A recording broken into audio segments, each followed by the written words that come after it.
ala sayyidina Muhammadin salatan taghfir dzunub wa tusbihu bil qulub wa tantaliqu bil nusuk wa talinu bisu wal ali wa sahbihi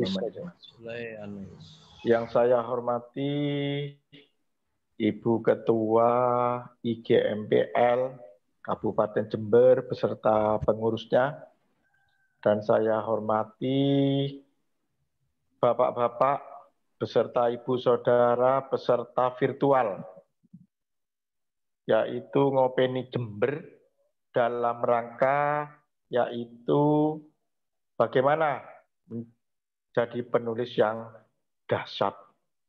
Pertama, kita bersyukur kepada Allah Subhanahu wa taala. Allah masih memberikan panjang umur pada kita, memberikan nikmat sehat pada kita, sehingga kita dapat bermuwajahah, bisa bertemu meskipun di acara virtual ini.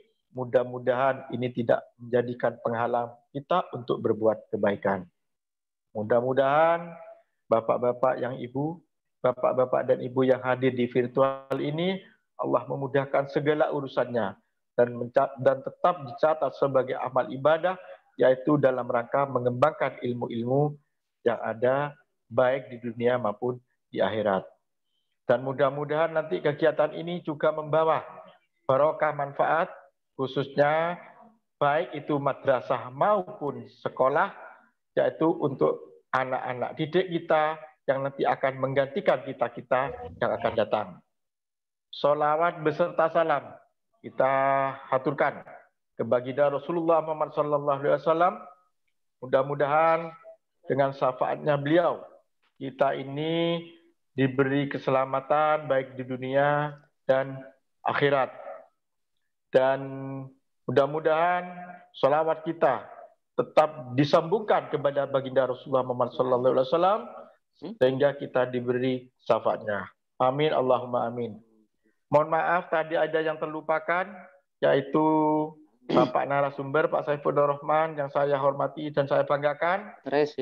Kami mengucapkan banyak terima kasih sudah mau berkontribusi terhadap teman-teman yang khususnya ada di Kemenak, lingkungan Kemenak Kabupaten Jember maupun lembaga yang lain. Mudah-mudahan Pak Saiful Rahman yang sudah bersusah payah atau berkenan membantu untuk memberikan informasi-informasi ini bisa juga sebagai amal ibadah untuk kita semuanya. Yang terhormat Bapak-bapak dan Ibu sekalian, tidak terlalu banyak yang ingin kami sampaikan. Kami mewakili Bapak Kepala Kantor Kementerian Agama Kabupaten Jember mengucapkan banyak terima kasih terutama kepada Ibu Ketua maupun pengurus yang lain yang selalu bertekad, yang tidak pernah semangat, maksud kami tidak pernah surut semangatnya untuk memberikan kontribusi yang baik, yaitu terhadap dunia pendidikan, khususnya di madrasah. Baik secara pribadi maupun secara institusi, kami selaku Seksi Penma, sekali lagi, mewakili Bapak Kepala Kantor Kementerian Agama Kabupaten Jember, kami mengucapkan banyak terima kasih, mudah-mudahan tidak selesai di kegiatan ini saja, tentunya nanti banyak kegiatan-kegiatan yang tentunya bukan hanya Bapak-bapak Ibu yang bisa menulis, tetapi khususnya adalah anak-anak didik kita. Mungkin ini sekedar informasi saja. Beberapa minggu yang lalu sebelum bulan puasa itu ada Bu Hajah Nuralia. Ternyata beliau bisa menciptakan atau mendidik anak didiknya untuk menjadi seorang riset.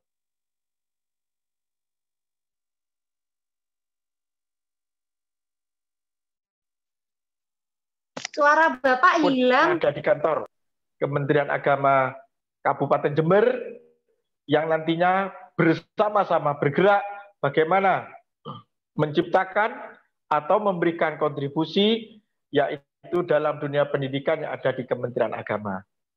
Itu saja mungkin yang kami sampaikan kepada Bapak-bapak dan Ibu yang hadir, khususnya narasumber. Sekali lagi kami mengucapkan banyak terima kasih. Mudah-mudahan kegiatan ini membawa kebaikan untuk kita semua, membawa hikmah untuk madrasah maupun sekolah. Insya Allah mungkin ada saudara kita yang ada di sekolah mungkin bergabung. Memang itulah keadaannya, kita ini bersaudara, tidak ada pembatas ketika kita membicarakan keilmuan. Mudah-mudahan sekali lagi Bapak Ibu sekalian, kegiatan ini bukan hanya tidak cukup di sini saja, nanti mungkin lebih banyak kegiatan-kegiatan yang bisa dilaksanakan bersama-sama, baik itu secara luring maupun secara daring. Tapi kami berharap mudah-mudahan pandemi COVID-19 ini segera lenyap dari muka bumi, khususnya di Kabupaten Jember dan Indonesia umumnya, sehingga kita dapat bertatap muka. Karena ketika kita berbicara, mengikuti kegiatan secara virtual dengan face to face, lah ini sepertinya kok kurang enak ya. Apalagi kameranya dimatikan. Nah ini orangnya ada atau enggak pakai dapur, terutama emak-emak ini menyiapkan segala sesuatu. Mungkin karena tidak enak ke temannya, sehingga tetap mengikuti kegiatan ini meskipun ditinggal. Itu memang ada unsur kelemahannya. Tetapi kelebihannya ya juga banyak. Tidak finansialnya tidak terlalu cukup besar, seharusnya Bapak Ibu misalkan bertatap muka, lah ini butuh biaya, baik itu transport, apalagi tidak di bulan puasa. Nah ini mungkin bisa mampir ke kantin. Nah ini mungkin bagian-bagian kecil yang kelemahan ketika kita, bukan kelemahan ya, efek ketika kita daring. Tapi ketika luring. Tapi ketika daring ya seperti sekarang, seperti Bu Is itu kayaknya ada di dalam kamarnya, mungkin sama dengan yang lain karena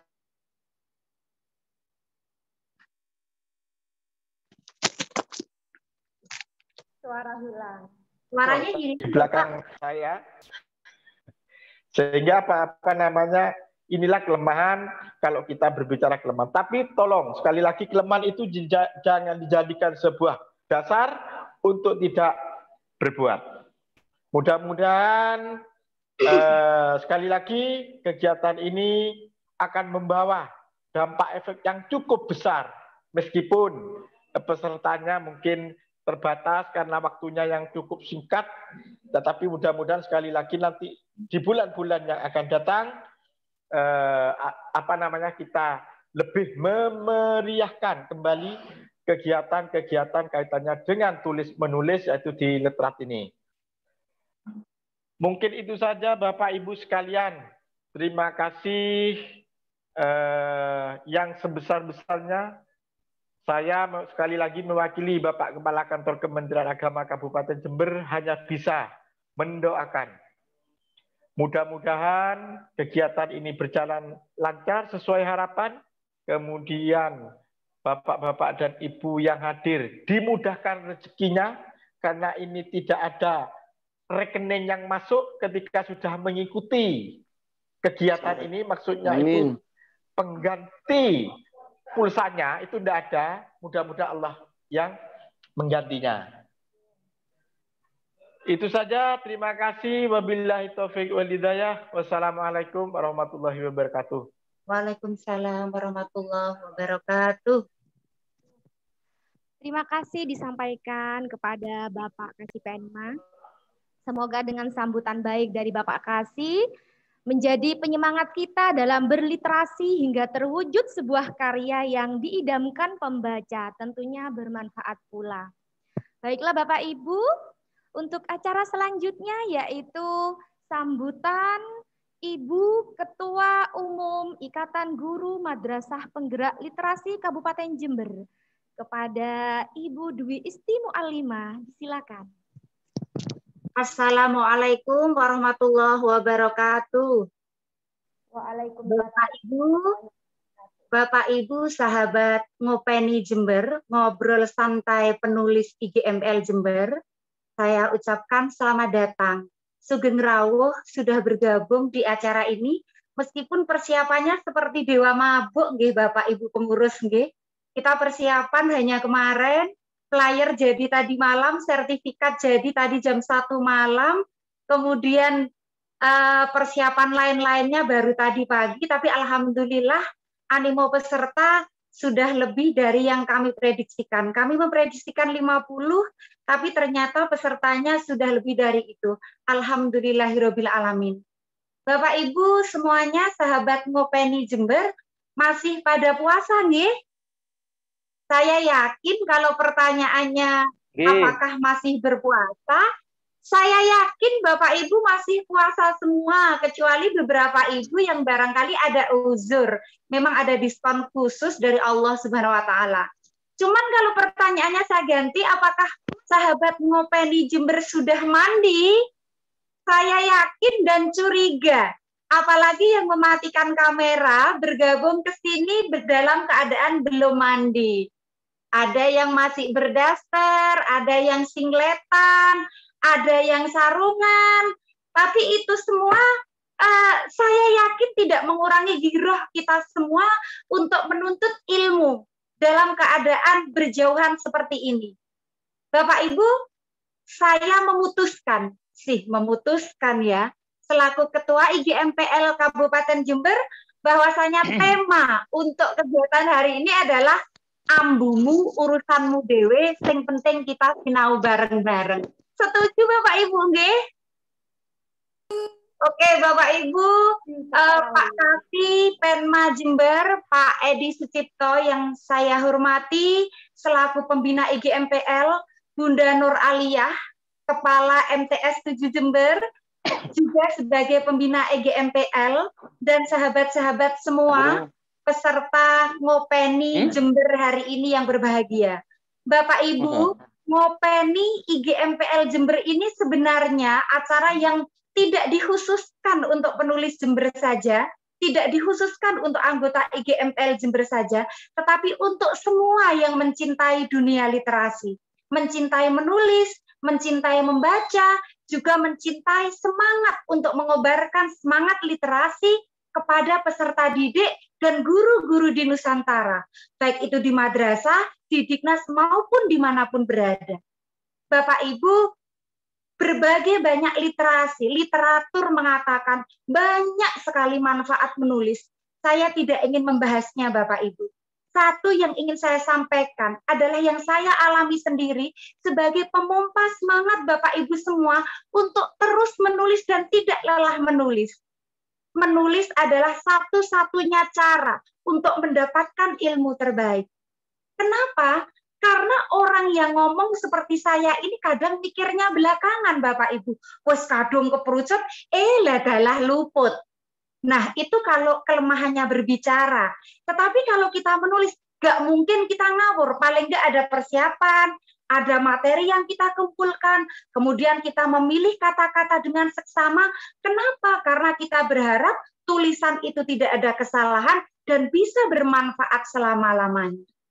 Bapak Ibu yang saya hormati, last but not least, terakhir tapi bukan yang terakhir, bahwasanya Bapak Ibu harus terus semangat menulis.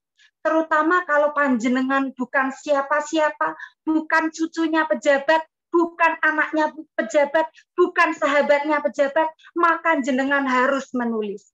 Kenapa? Karena menulis ini adalah salah satu cara tercepat bagi panjenengan semua untuk meraih impian-impian terbesar dalam hidup. Contohnya saya saat ini, impian terbesar saya adalah dolen-dolen gratis Bapak Ibu, dan itu hampir dan sudah sedang terwujud. Bisa dolen-dolen gratis, bisa bertemu banyak orang dari kegiatan tulis-menulis. Jadi jika jenengan guru biasa, apalagi nggak terlalu banyak uang seperti saya, teruslah menulis, teruslah memberi manfaat, teruslah menebar kebaikan melalui tulisan, dan insya Allah kebaikan impian-impian panjenengan semua satu persatu akan terwujud. Bapak, Ibu, sahabat Ngopeni yang saya sayangi dan dirahmati Allah, secara resmi pagi ini acara saya buka. Semoga acara ini meskipun terbatas dalam situasi daring bisa memberikan manfaat yang sebesar-besarnya. Acara kita buka dengan membaca basmalah bersama-sama. Bismillahirrahmanirrahim. Itu saja dari saya, Bapak Ibu. Jika ada kurang lebihnya, saya mohon maaf. Sekali lagi kembali pada prinsip ambumu dewe. Yang penting kita belajar bersama-sama, menebar kebaikan bersama. Wassalamualaikum warahmatullahi wabarakatuh. Waalaikumsalam. Waalaikumsalam warahmatullahi. Terima kasih Ibu Ketua Umum IGMPL Kabupaten Jember yang semangatnya luar biasa. Membuat kita terinspirasi dengan beliau. Bapak Ibu, sahabat ngobrol. Ibu Muhammad, ngapunten suaranya jauh lagi. Oh iya. Iya, mohon maaf. Bapak Ibu, ngobrol santai penulis yang berbahagia, telah tiba yang ditunggu-tunggukan kita semua, yaitu narasumber kita dari Media Guru, Instruktur Nasional Media Guru Indonesia, yaitu Mas Kacong Saiful Rohman, yang nantinya akan barengi kita ke depan untuk memaparkan materi beliau. Namun sebelumnya akan saya bacakan kurikulum vitae beliau. Beliau ini bernama Saiful Rohman. Kerap kali dipanggil dengan Mas Kacong. Dilahirkan di Sumeneb tanggal 14 Agustus tahun 1995. Wah, sangat muda sekali Mas Kacong ini ya. Mas Kacong ini sudah banyak karya yang diterbitkan, diantaranya ada cerpen, puisi, reportase yang sudah diterbitkan di media massa. Dan Mas Kacong ini tidak hanya itu, sekarang diamanatkan menjadi editor di Media Guru dan menjadi Instruktur Nasional Media Guru Indonesia. Wah, selamat ya Mas Kacong. Mas Kacong ini masih muda tapi sudah luar biasa. Marilah kita simak kelanjutan ceritanya tentang Mas Kacong. Mas Kacong sudah siap? Bismillahirrahmanirrahim, siap. Oke, monggo disilakan dengan tebar pesonanya Mas Kacong. Monggo. Bismillahirrahmanirrahim. Assalamualaikum warahmatullahi wabarakatuh. Waalaikumsalam warahmatullahi wabarakatuh. Yang saya hormati dan saya takzimi pembina IGMPL Jember, Pak Haji Edi Sucipto MPD, beserta siapa tadi Bu Aliyah ya, Bu Aliyah, dan juga para pengurus IGMPL. Terima kasih banyak telah memberikan kesempatan kepada saya untuk berbagi dalam sebuah komunitas yang luar biasa, yang ternyata mayoritas isinya emak-emak. Jadi saya merasa terjebak di sini ya. Bapak Ibu yang saya hormati dan saya takdimi, di sini saya tidak akan mengajar tentunya ya. Tapi ini sharing, membedah sebuah buku. Kemarin saya ditelepon malam-malam, pagi-pagi juga oleh panitia dari IGMPL. Saya itu suka kaget kalau ditelepon ibu-ibu. Persoalannya adalah saya itu masih single. Jadi kalau telepon ibu-ibu khawatirnya dipaksa untuk menjadi punya, kan khawatir saya. Jadi, tapi saya sangat bersyukur karena bisa dipertemukan meskipun saya belum pernah ke Jember. Ada hal menarik juga setelah saya masuk ke ruangan ini yang membuat saya itu merasa ada apa ya, bertemu dengan saudara setanah air. Karena logat-logatnya mayoritas logat Madura. Jadi saya merasa wah ini Madura juga ini ya. Oke. Baiklah Bapak Ibu yang saya hormati, pada kesempatan kali ini saya ingin mengulas sebuah buku yang berjudul Jangan Cuma Pintar Menulis, Cara Dahsyat Menjadi Penulis Kreatif dan Produktif. Buku ini ditulis oleh seorang teman akrab saya, yaitu Mas Eko Prasetyo. Sebenarnya buku ini sudah tidak terbit dalam judul ini lagi. tapi terbit dalam judul yang lain karena diterbitkan oleh penerbit lain. Jadi dalam dunia perbukuan itu Bapak Ibu itu biasa. Jadi kalau misalnya ada sebuah buku kemudian bagus, kemudian di penerbit tersebut sudah habis masa kontraknya, biasanya boleh diambil oleh penerbit lain dengan syarat-syarat yang sudah ditentukan. Yaitu biasanya meminta izin kepada penulisnya dan juga penerbitnya. Gitu, biasanya bisa seperti itu. Nah, kemudian ketika diterbitkan oleh penerbit lain, itu juga biasanya ada yang mengubah judul, ada juga yang tidak. Misalnya kalau Bapak Ibu pernah membaca atau bertemu dengan buku Homo Sapiens, karyanya Yuval Noah Harari itu diterbitkan oleh beberapa penerbit ya, 2 kalau nggak keliru. Tapi judulnya sama gitu ya. Jadi itu biasa terjadi. Jadi kalau misalnya nanti Bapak Ibu bukunya laris, kemudian pernah diterbitkan di satu penerbit, mau diterbitkan di penerbit lain, boleh nggak? Boleh. Boleh-boleh saja. Ya. Dengan syarat Bapak Ibu harus minta izin, harus menarik dulu haknya dari penerbit sebelumnya. Gitu ya. Biasanya penerbit juga memberikan syarat-syarat tertentu. Ya. Dalam pengalaman saya, ini sebelum saya masuk ke buku ya, saya mau sharing dulu. Dalam pengalaman saya di dunia perbukuan itu pernah terjadi satu peristiwa, yaitu ada seorang menerbitkan buku di penerbit kami gitu.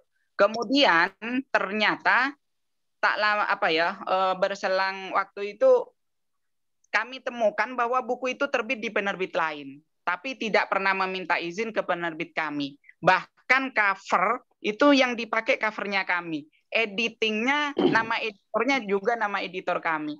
Akhirnya kami melakukan protes gitu ya, memberikan teguran gitu. Bahkan biasanya kalau di dunia penerbitan kadang kalau keras itu pakai somasi segala gitu, tapi ini enggak gitu ya. Jadi Bapak Ibu nanti kalau misalnya bukunya pengen diterbitkan di penerbit lain, kalau sudah terlanjur terbit di satu penerbit juga boleh kok gitu. Sama seperti buku ini, jangan cuma pintar menulis, ini diterbitkan di penerbit lain dengan judul yang berbeda. Baiklah Bapak Ibu, saya akan lanjutkan, silakan next.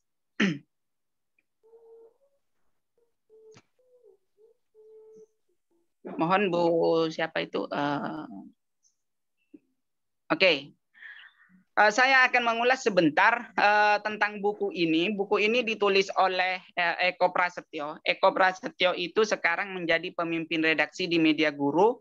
Beliau sudah memiliki pengalaman yang luar biasa. Nanti saya akan ulas lebih dalam setelah ini. Kemudian buku ini cetak pertamanya itu pada Januari 2015. Sekarang sudah 2021. Jadi sudah cukup lama. Dan buku ini Bapak Ibu sebenarnya sudah pernah mau diterbitkan di penerbit mayor dan dikirim ke 6 penerbit mayor Bapak Ibu. Tapi tidak pernah diterima, ditolak terus dari 6 penerbit itu gitu. Memang masih kalah ya dengan buku novel Harry Potter karya J.K. Rowling. Harry Potter itu ditolak oleh 12 penerbit ya. Kemudian terbit di satu penerbit kecil dan akhirnya ternyata menjadi mendunia gitu, bestseller tingkat dunia gitu ya. Nah, kalau buku ini mau diterbitkan di penerbit mayor ditolak 6 kali, tapi kemudian diterbitkan sendiri oleh Mas Eko ini, akhirnya apa? Akhirnya laris manis dan kalau nggak salah ini ceritanya Mas Eko ke saya, buku ini bisa membeli satu rumah.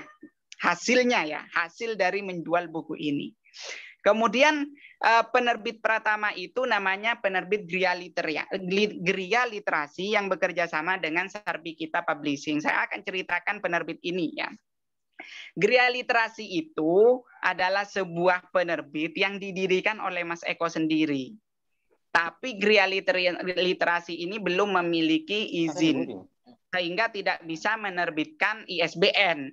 Jadi kalau misalnya Bapak Ibu bertanya-tanya bagaimana cara mendirikan penerbit dan semuanya, untuk mendapatkan ISBN itu harus ada bukti izinnya gitu ya.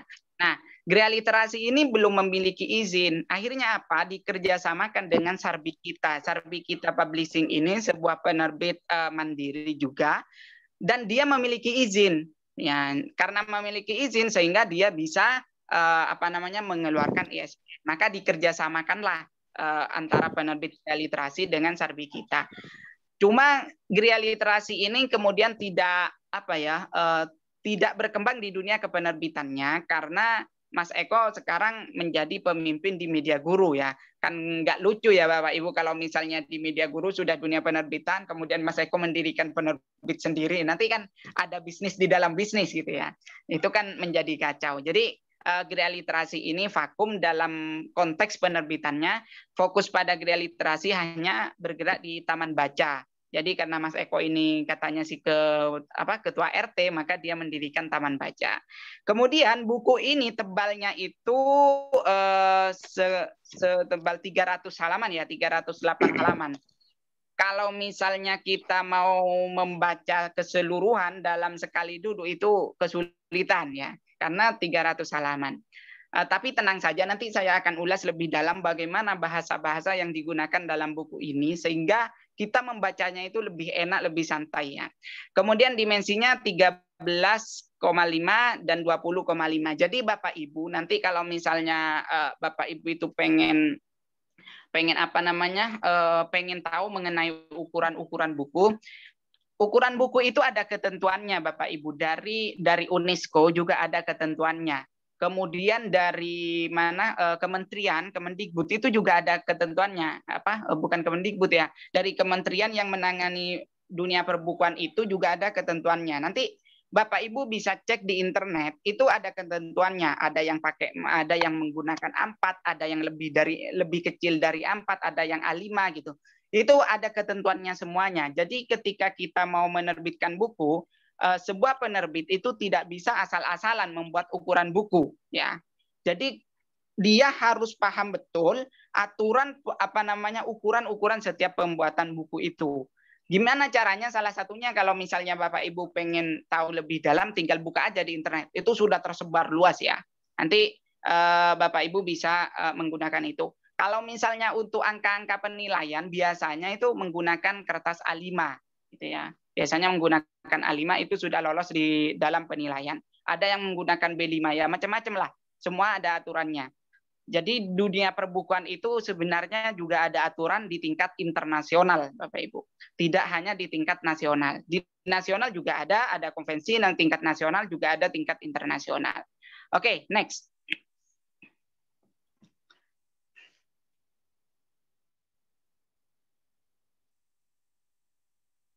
Nah, Bapak Ibu, saya akan mulai masuk ke konten buku ini ya.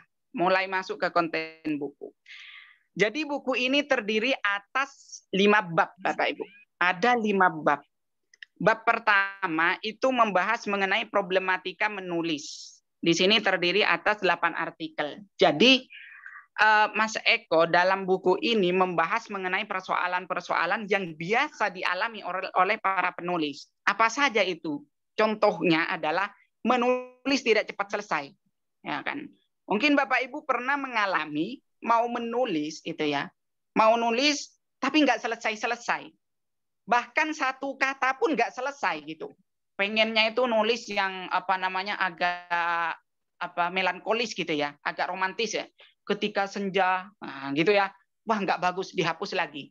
Kemudian saat senja, wah jelek lagi, dihapus lagi. Itu nggak selesai-selesai. Itu adalah salah satu problematika yang terjadi, yang dialami oleh penulis.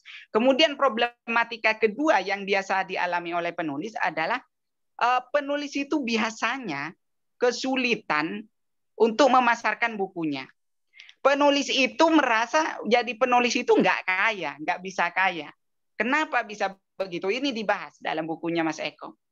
Kenapa penulis tidak bisa kaya? Kenapa kok penulis itu kesulitan memasarkan bukunya? Ini saya akan sharing kepada Bapak Ibu bahwa menulis itu tidak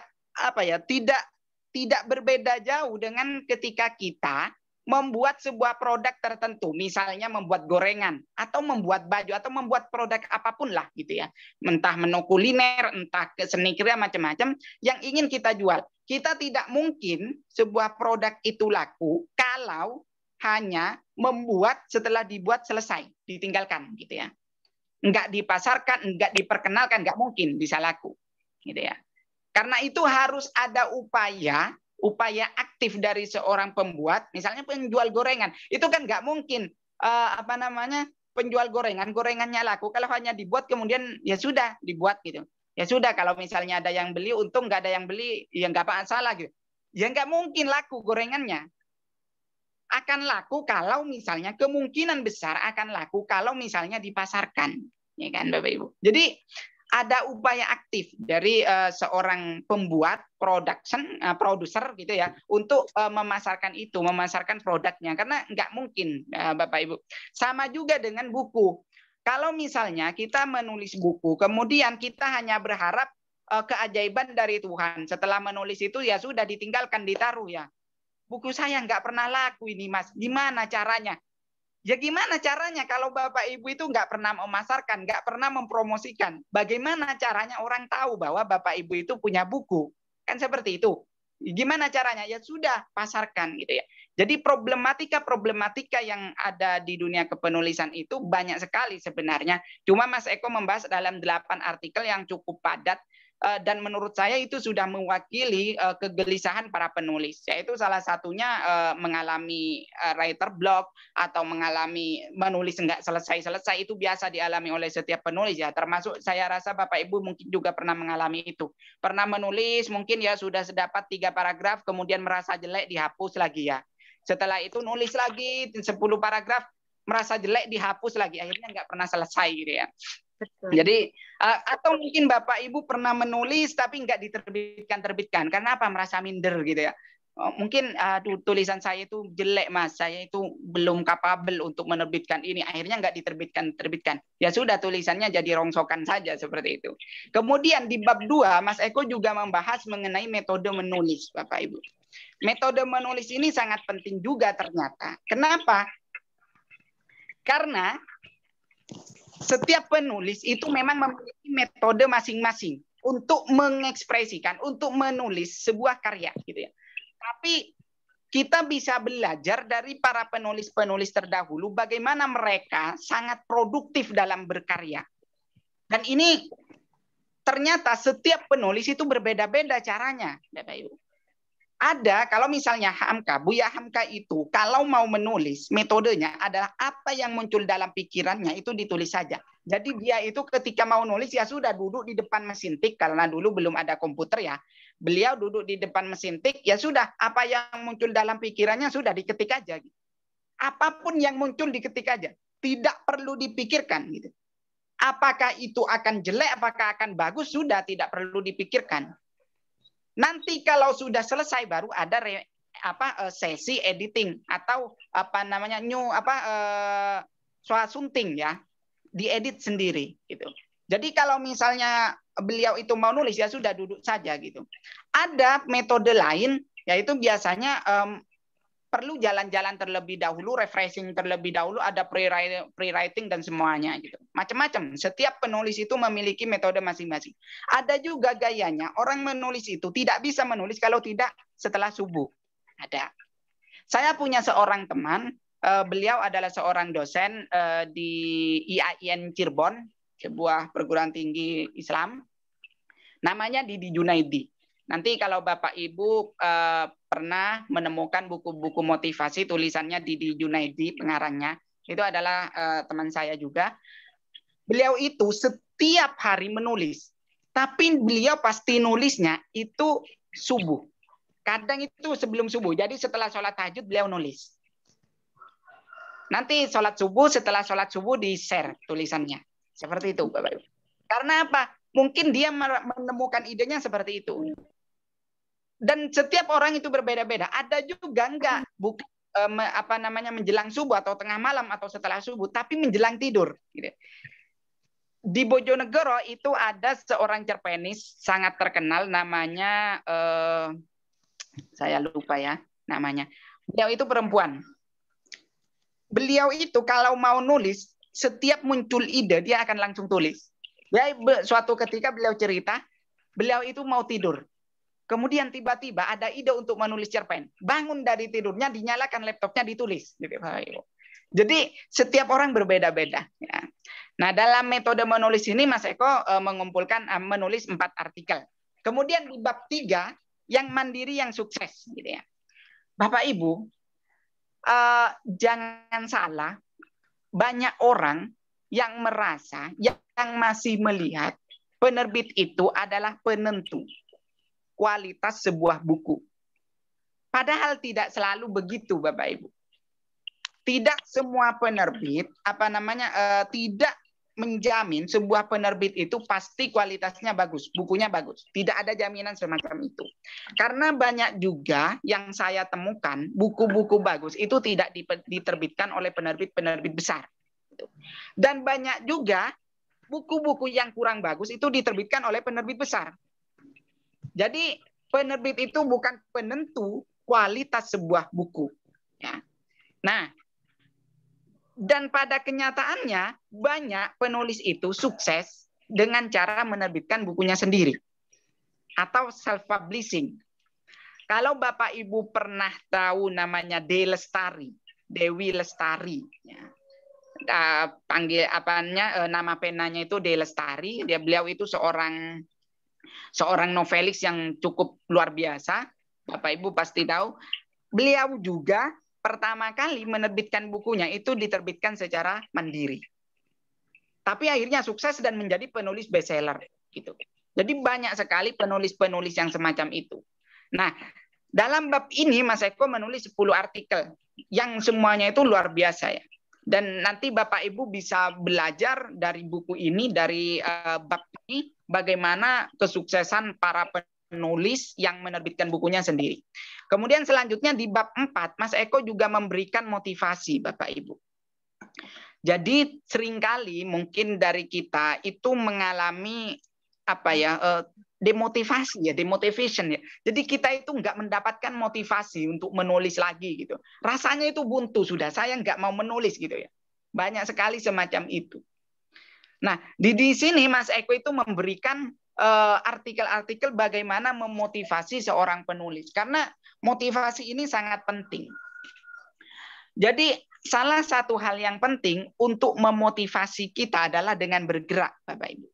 Kalau misalnya Bapak Ibu tidak bisa atau misalnya masih merasa kesulitan untuk menulis buku secara individu atau solo, menerbitkan buku solo, Bapak Ibu bisa membuat buku antologi. Jadi misalnya di sini IGMPL Jember membuat sebuah program misalnya. Paling enggak 1 tahun sekali harus ada buku antologi yang ditulis oleh anggota EGMPL. Sebagai bukti bahwa EGMPL ini memang ada karyanya, ada produknya gitu. Ada produk yang diusung. Dan itu coba bukunya itu yang berbeda, Bapak Ibu misalnya. Contoh yang berbeda. Misalnya EGMPL Jember menerbitkan buku yang temanya fokus pada lokalitas. Misalnya, kita akan berbicara mengenai kekayaan lokal di Jember, adat-adatnya gitu. Setiap orang menulis adat-adatnya gitu.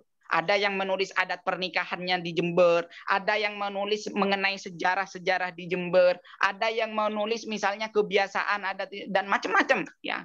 Mungkin Bapak Ibu bisa mengulas itu kemudian diterbitkan oleh GMPL Jember. Itu akan menjadi luar biasa dan itu akan menjadi referensi bagi anak cucu kelak gitu. Bahwa ternyata Jember itu sangat kaya. Kaya dengan bermacam budaya, kaya dengan bermacam adat tradisi gitu yang luar biasa gitu.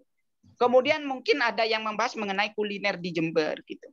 Ada yang membahas kulinernya, ada yang membahas pakaiannya macam-macam ya Bapak Ibu. Itu menjadi luar biasa, menjadi bukti bahwa IGMPL Jember itu tidak hanya bergerak secara personal. Maksudnya personal seperti apa? Maksudnya personal yang saya maksud itu adalah cuma per orang menerbitkan buku, tidak ada koordinasi gitu. Tapi ada juga buku yang terkoordinir selain buku pribadi. Ada buku yang terkoordinir yang membicarakan tentang luar biasanya Jember. Ada yang bicara wisatanya misalnya. Itu akan menjadi luar biasa. Saya yakin kalau misalnya itu terrealisasi, itu akan menjadi inspirasi bagi banyak orang ke depan. Nah, kemudian bab yang kelima adalah Mas Eko memberikan teknis-teknis. bagaimana cara kita menerbitkan buku sendiri, Bapak Ibu. Nah, kecurigaan kami, saya dan Mas Eko waktu itu, kenapa sih kok buku ini ditolak oleh penerbit mayor, adalah karena bab ini, Bapak Ibu. Pada bab 3 dan bab 5, ini yang menjadi masalah tampaknya. Kenapa buku ini tidak diterbitkan oleh penerbit mayor? Karena dalam bab 3 dan bab 5 ini, Mas Eko dalam bukunya memberikan secara detail teknik bagaimana cara menerbitkan dan memasarkan buku sendiri. Nah, kalau misalnya ini diterbitkan oleh penerbit mayor, bisa jadi saat itu sejak 2015 buku ini sudah buku ini akan menjadi virus bagi para penulis untuk menerbitkan bukunya sendiri, sehingga penerbit mayor itu tidak punya stok naskah. Bisa jadi akan begitu. Mungkin yang dikhawatirkan begitu. Praduga kami gitu. Karena dalam buku ini luar biasa dibahas mulai dari perhitungan bagaimana biaya cetaknya, bagaimana biaya promosinya, bagaimana biaya pracetaknya, dan meliputi komponen apa saja pembiayaannya. Kemudian perhitungannya seperti apa? Bagaimana agar kita tidak tidak rugi, agar stok kita itu tidak besar kemudian tidak laku. Bagaimana caranya? Itu dibahas dengan sangat detail oleh Mas Eko dalam buku bab 5 ini, terbitkan bukumu. Jadi buku ini luar biasa. Buku ini bertotalnya itu 61 artikel. Oke, silakan next.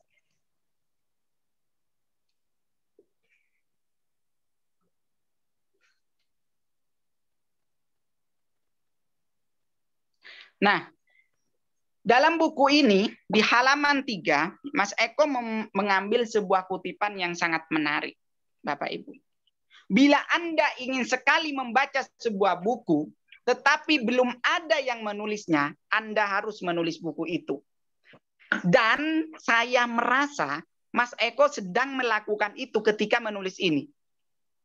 Saya banyak membaca buku terkait dunia kepenulisan, Bapak Ibu. Tapi isinya tidak selengkap buku ini.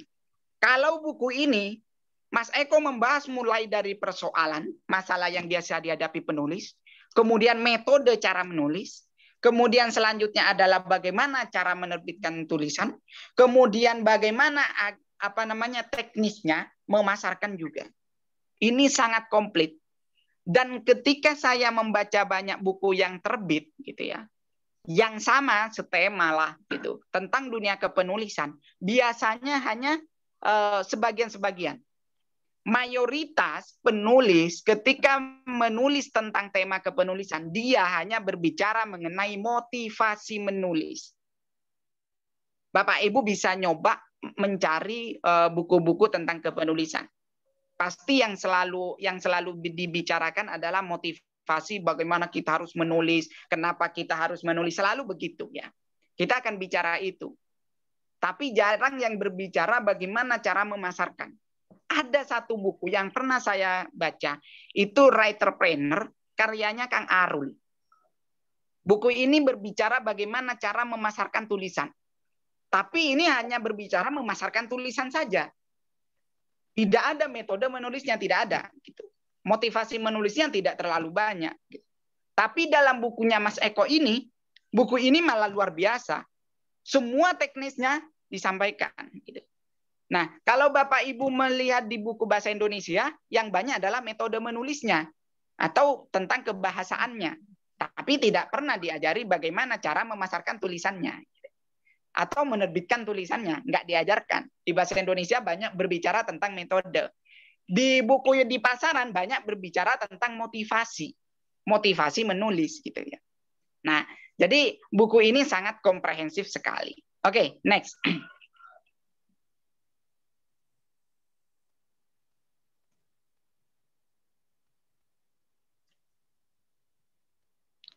Next.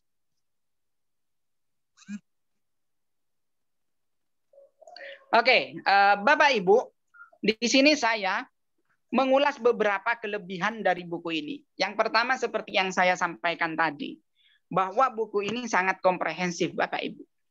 Jadi kita itu tidak hanya disajikan persoalan-persoalan atau motivasi-motivasi belaka, tidak. Tapi kita juga disajikan teknisnya, secara praktisnya bagaimana gitu. Karena kalau hanya motivasi-motivasi, banyak yang buku yang tersebar di pasaran itu isinya motivasi menulis, itu banyak sekali Bapak Ibu. Bahkan Bapak Ibu itu kalau mau mencari di internet itu tentang motivasi menulis itu luar biasa banyaknya. Dan semua orang itu banyak yang berbicara mengenai kenapa kita harus menulis gitu. Tapi jarang yang membicarakan ini setelah saya menulis mau dikemanakan gitu. Itu jarang gitu. Kemudian misalnya sudah diterbitkan, jarang juga dibicarakan setelah saya terbit buku ini mau dikemanakan gitu. Masa saya hanya menerbitkan buku kemudian dibiarkan gitu. Mungkin pada awalnya ketika menulis pertama itu tidak jadi persoalan ya Bapak Ibu. Kalau misalnya Bapak Ibu itu menulis sebuah buku kemudian menerbitkannya kemudian tidak dijual gitu, hanya untuk disimpan gitu. Mungkin pada awal-awalnya itu tidak menjadi persoalan. Tapi akan menjadi persoalan tersendiri ketika ibu semakin sering menulis. Ketika buku ibu itu tidak pernah dijual, tidak pernah laku, ibu akan menemukan satu titik jenuh. Karena merasa, khawatirnya nanti, biasanya akan merasa, saya kok hanya menghambur-hamburkan uang ya. Seperti itu akhirnya. Meskipun diakui ataupun tidak, tulisan kita pasti akan bermanfaat. Ya. Kalau enggak sekarang, hari esok gitu ya. Kalau enggak hari esok, ya lusa gitu ya. Nah, kemudian Bapak Ibu, bahasa yang digunakan dalam buku ini, bahasanya di bahasa yang bertutur. Mas Eko ini dalam buku ini banyak yang berbicara tentang pengalaman dia, sehingga sangat praktis.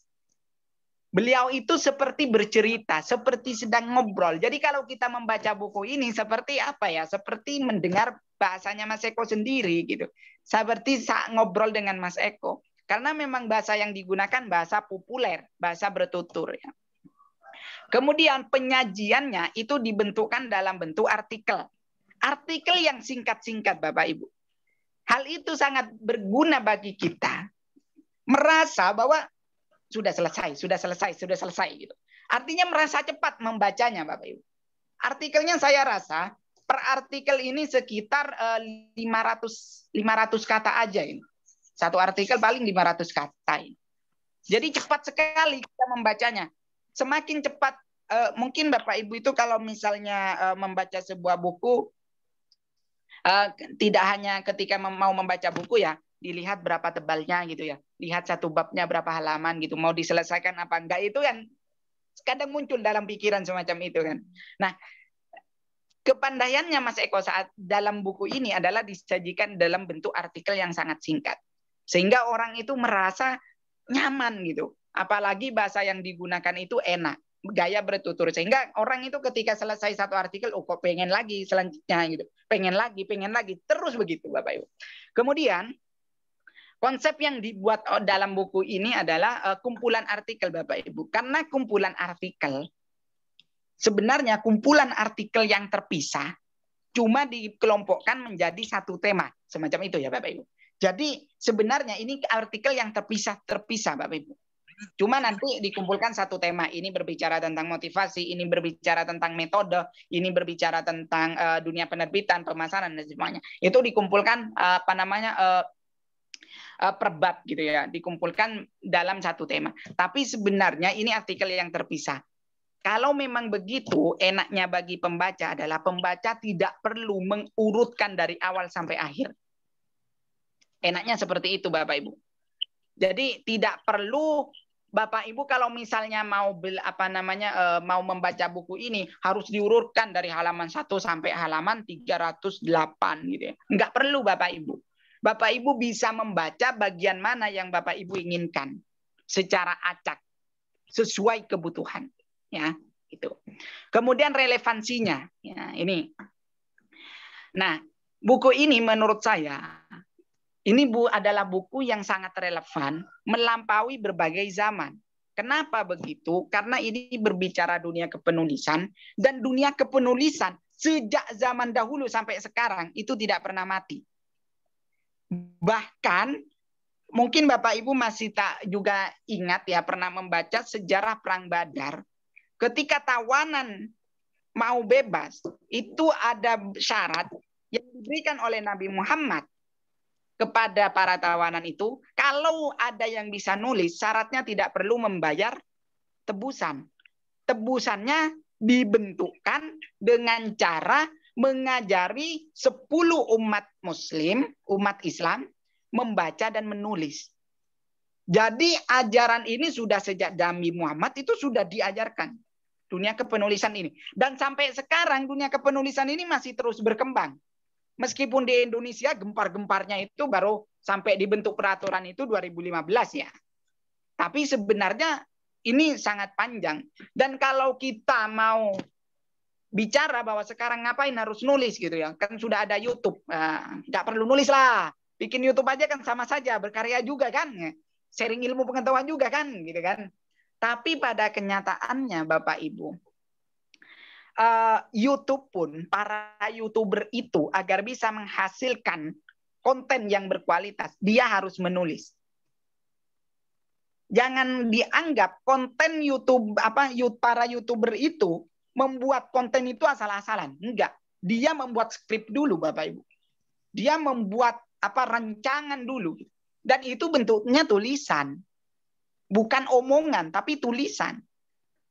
Dan ketika kita rapat, kalau hanya dituliskan, kata Gardner itu, kalau kita hanya mengomong, ya kalau kita hanya berbicara, maka suara kita hanya terdengar dalam ruangan itu. Tapi kalau kita menulis, kita bisa sampai ujung dunia. Kenapa? Karena dengan tulisan itu bisa menyebar ke berbagai ruang, melampaui ruang dan waktu. Itu adalah sebuah tulisan yang sangat luar biasa. Dan kalau misalnya, kenapa kita harus menulis sekarang? Kan sekarang sudah ada internet, tinggal tanya Mbah Google, semuanya sudah beres gitu. Mbah Google itu kayak apa ya? Kayak orang kayak aplikasi yang super tahu ya. Apapun ditanyakan ya dijawab oleh Mbah Google gitu ya. Tapi tahu nggak bahwa Google pun isinya adalah tulisan. Google saja isinya tulisan. Kalau tidak ada yang nulis, Google nggak punya referensi dia. Makanya kalau kita mencari hal-hal yang kadang tidak ada di Google selalu tidak ditemukan. Pencarian Anda tidak ditemukan. Kenapa? Karena memang juga permintaannya ke kepala kemarin. Selanjutnya dalam bentuk layout. Nah, Bapak Ibu, layout buku ini dibuat dengan sangat menarik. Ini nama layouternya itu Ferdi Afrar ya. Ferdi Afrar. Nah, kenapa menarik? Pertama, karena memang layouternya menarik. Di setiap margin itu diberi gambar, kemudian ada lukisan-lukisannya yang membuat mata kita itu cukup menemukan hiburan. Kemudian yang kedua, dalam setiap artikel, hampir ya, tidak semuanya, hampir di setiap artikel itu ada gambar pendukungnya. Hal itu membuat pembaca itu merasa membuat tulisan itu merasa lebih hidup gitu ketika ada gambar pendukungnya. Jadi nanti kalau misalnya Bapak Ibu itu ingin menulis sebuah buku, misalnya nanti ya Bapak Ibu ingin menulis tentang budaya lokal di Jember gitu ya, kekayaan lokal gitu di Jember, maka harus ada dukungan gambar agar orang itu membuat tulisan itu lebih hidup gitu ya. Pembaca juga muncul idenya gitu ya. Meskipun fokusnya bukan pada gambar, tapi fokusnya pada tulisan, gitu ya, Bapak Ibu. Nah, ini tips dari saya juga. Ketika Bapak Ibu menulis sebuah buku, kemudian di situ ada gambarnya, ya, gambar itu perlu dijelaskan. Dan jangan hanya mengatakan seperti gambar di atas atau seperti gambar di samping, gitu ya. Karena apa? Kalau misalnya gambar itu dihilangkan, tulisan Ibu menjadi tidak berarti. Maka buat deskripsi agar gambar itu cukup dipampang, seret dipampang, kemudian Bapak Ibu mendeskripsikan tanpa menyebutkan seperti gambar di atas.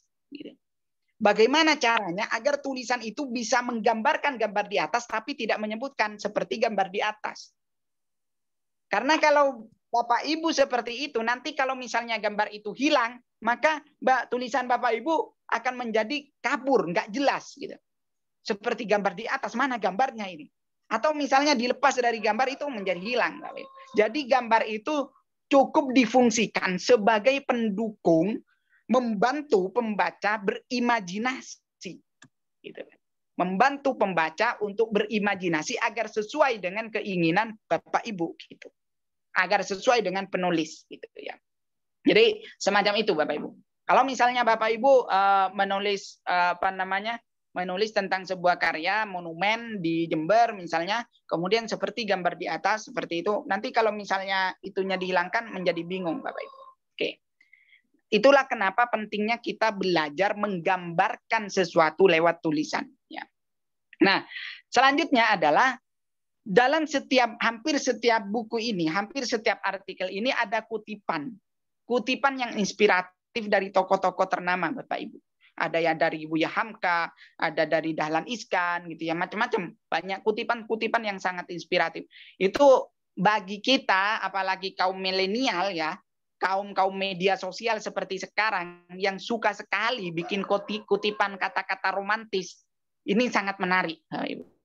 Mungkin quotes-quotes gitu ya, nanti diambilkan dari buku ini, ditaruh di media sosialnya, dikasih foto, seperti itu kan biasa kan. Sekarang banyak orang itu lebih senang publish kutipan, kata-kata bijak di media sosial gitu ya. Bijaksana, bijak sini, bijak situ ya. Biasanya luar biasa ya. Jadi Bapak Ibu bisa ngambil dari situ ya. Kemudian selanjutnya adalah penulisnya. Kebetulan Mas Eko ini adalah orang yang luar biasa, bergerak di dunia kepenulisan itu sudah sangat lama sekali. Bahkan sejak kecil Mas Eko ini memang orang yang suka membaca. Kemudian dari latar belakang latar belakang pengalamannya juga luar biasa. Beliau selama 8 tahun pernah menjadi editor di Jawa Pos. Kita tahu bahwa Jawa Pos salah satu koran yang sangat luar biasa, koran nasional yang sangat terkenal ya. Penguasa lah gitu ya. Kemudian sekarang beliau menjabat di Media Guru sebagai pemimpin redaksi. Beliau juga banyak sering kerjasama dengan saya juga menjadi pemret atau redaktur di majalah-majalah tertentu. Kemudian dari sisi akademiknya, Mas Eko S1-nya adalah bagian sastra. Jadi beliau itu program studi S1-nya itu adalah sastra Indonesia, Bapak Ibu. Bahasa dan sastra Indonesia. Jadi sudah sangat menguasai betul tentang dunia literasi, khususnya bidang tulis-menulis ini, baca tulis gitu. Karena di bidang sastra. Kemudian ketika S2 diperkuat, bukan lewat sastra, tapi lewat ilmu komunikasi. Ya. Jadi S2-nya Mas Eko itu ilmu komunikasi, ilkom, ya, ikom, nah makanya titelnya ikom. Nah, itu sangat membantu beliau dalam memperdalam ilmu kepenulisannya juga. Karena di dunia jurnalistik itu yang sangat menonjol juga adalah komunikasi. Dan sekarang itu beliau di Media Guru yang berhubungan dengan dunia keguruan, dan sekarang beliau S3-nya di manajemen pendidikan. Gitu ya. Jadi secara latar belakang pendidikan maupun pengalaman, ini penulisnya tidak diragukan kapabilitasnya ya, karena dia sangat kapabel sekali ya. Kemudian dari sisi pembaca Bapak Ibu, kalau misalnya kita membaca buku ini itu sangat relevan bagi pembaca dari berbagai kalangan ya. Khususnya paling enggak lah dari tingkat SMP ya atau SMA sampai ke atas ya. Itu kita merasa itu bacaan ini sangat relevan bagi siapa saja gitu, enggak terbatasi hanya untuk guru, enggak terbatasi hanya untuk penulis hebat, enggak, tapi ini bisa untuk umum gitu. Jadi sangat umum sekali sasaran pembaca dari buku ini gitu. Oke, next.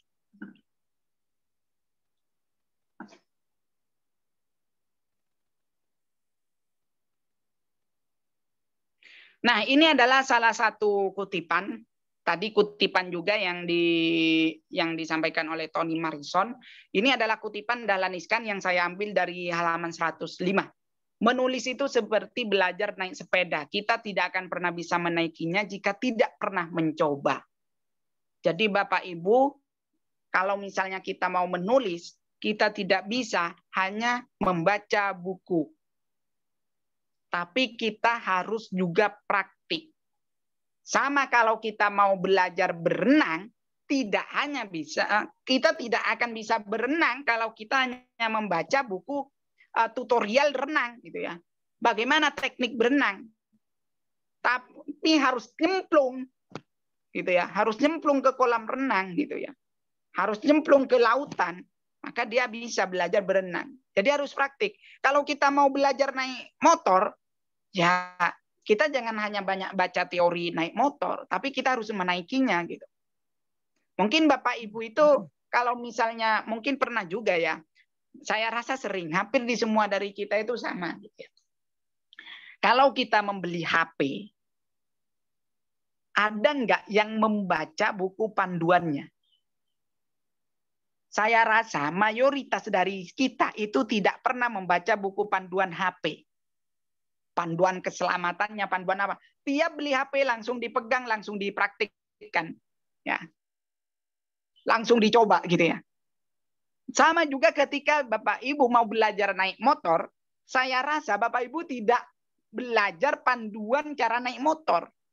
Tapi paling cuma tanya ke teman gimana, ya sudah gas seperti ini, ya sudah praktik. Gitu ya. Langsung praktik gitu. Nah, dunia kependidikan juga sama seperti itu Bapak Ibu.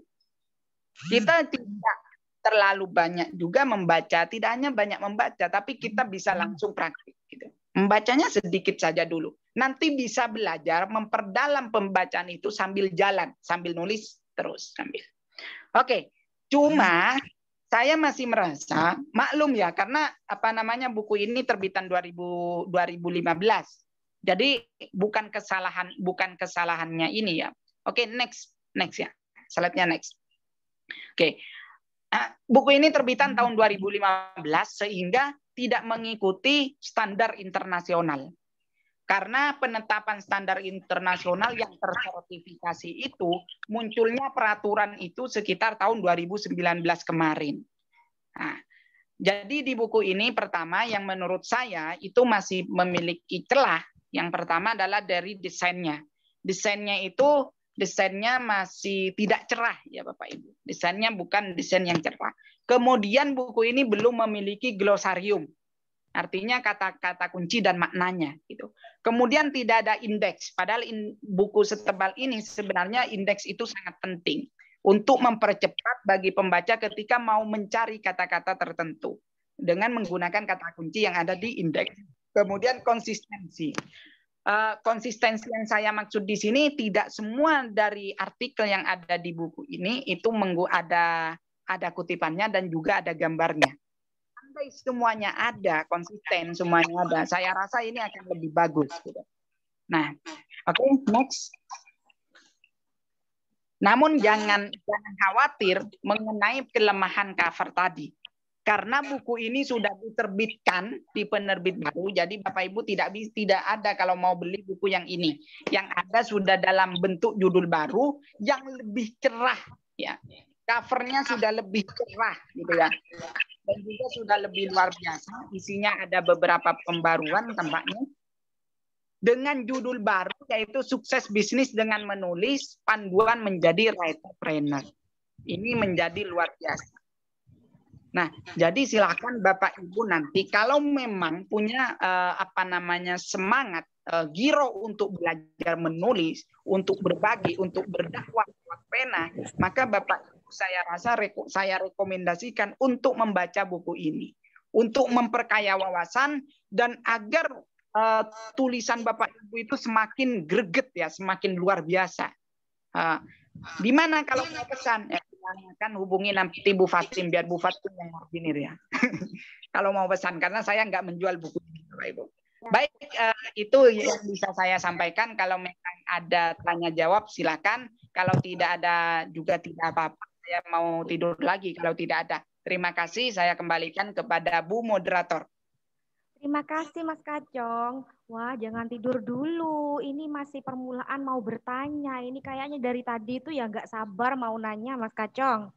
Siap ya, kita akan yang raise hand gitu ya Mas Kacong, biar langsung tatap muka dan berbicara langsung sama Mas Kacong ya. Boleh, silakan. Boleh ya. Tadi Bu Mirehana mohon dibantu. Bu Rina tadi itu. Bu Rina tadi raise hand kayaknya. Iya, Assalamualaikum. Oke, silakan Bu Rina. Warahmatullahi wabarakatuh. Ya, waalaikumsalam. Terima kasih. Perkenalkan, nama saya Ibu Rina. Saya dari MA Nurul Rohman. Begini Pak, saya mau tanya, untuk menulis sebuah novel itu, apakah ada standar penulisan? Maksudnya dalam hal seperti bab atau halamannya begitu. Apakah ada standar khusus untuk menulis novel itu? Jadi apakah tidak dibatasi atau memang ada standarnya, babnya maksimal berapa, kemudian halaman maksimal berapa, seperti itu. Ya mungkin itu saja. Oh, satu lagi. Ya, meskipun dua lagi tidak apa-apa Bu Rina, ini masih banyak ini waktunya. Iya, kalau mau beli buku yang tadi itu gimana ya? Oh iya, siap Bu Rina, tinggal menghubungi saya, nanti pesannya berapa sampler gitu aja. Iya, terima kasih Bu Fatimah dan monggo Mas Saiful, Mas Kacong, segera dijawab. Oke, terima kasih Bu Rina. Salam takdim dari saya.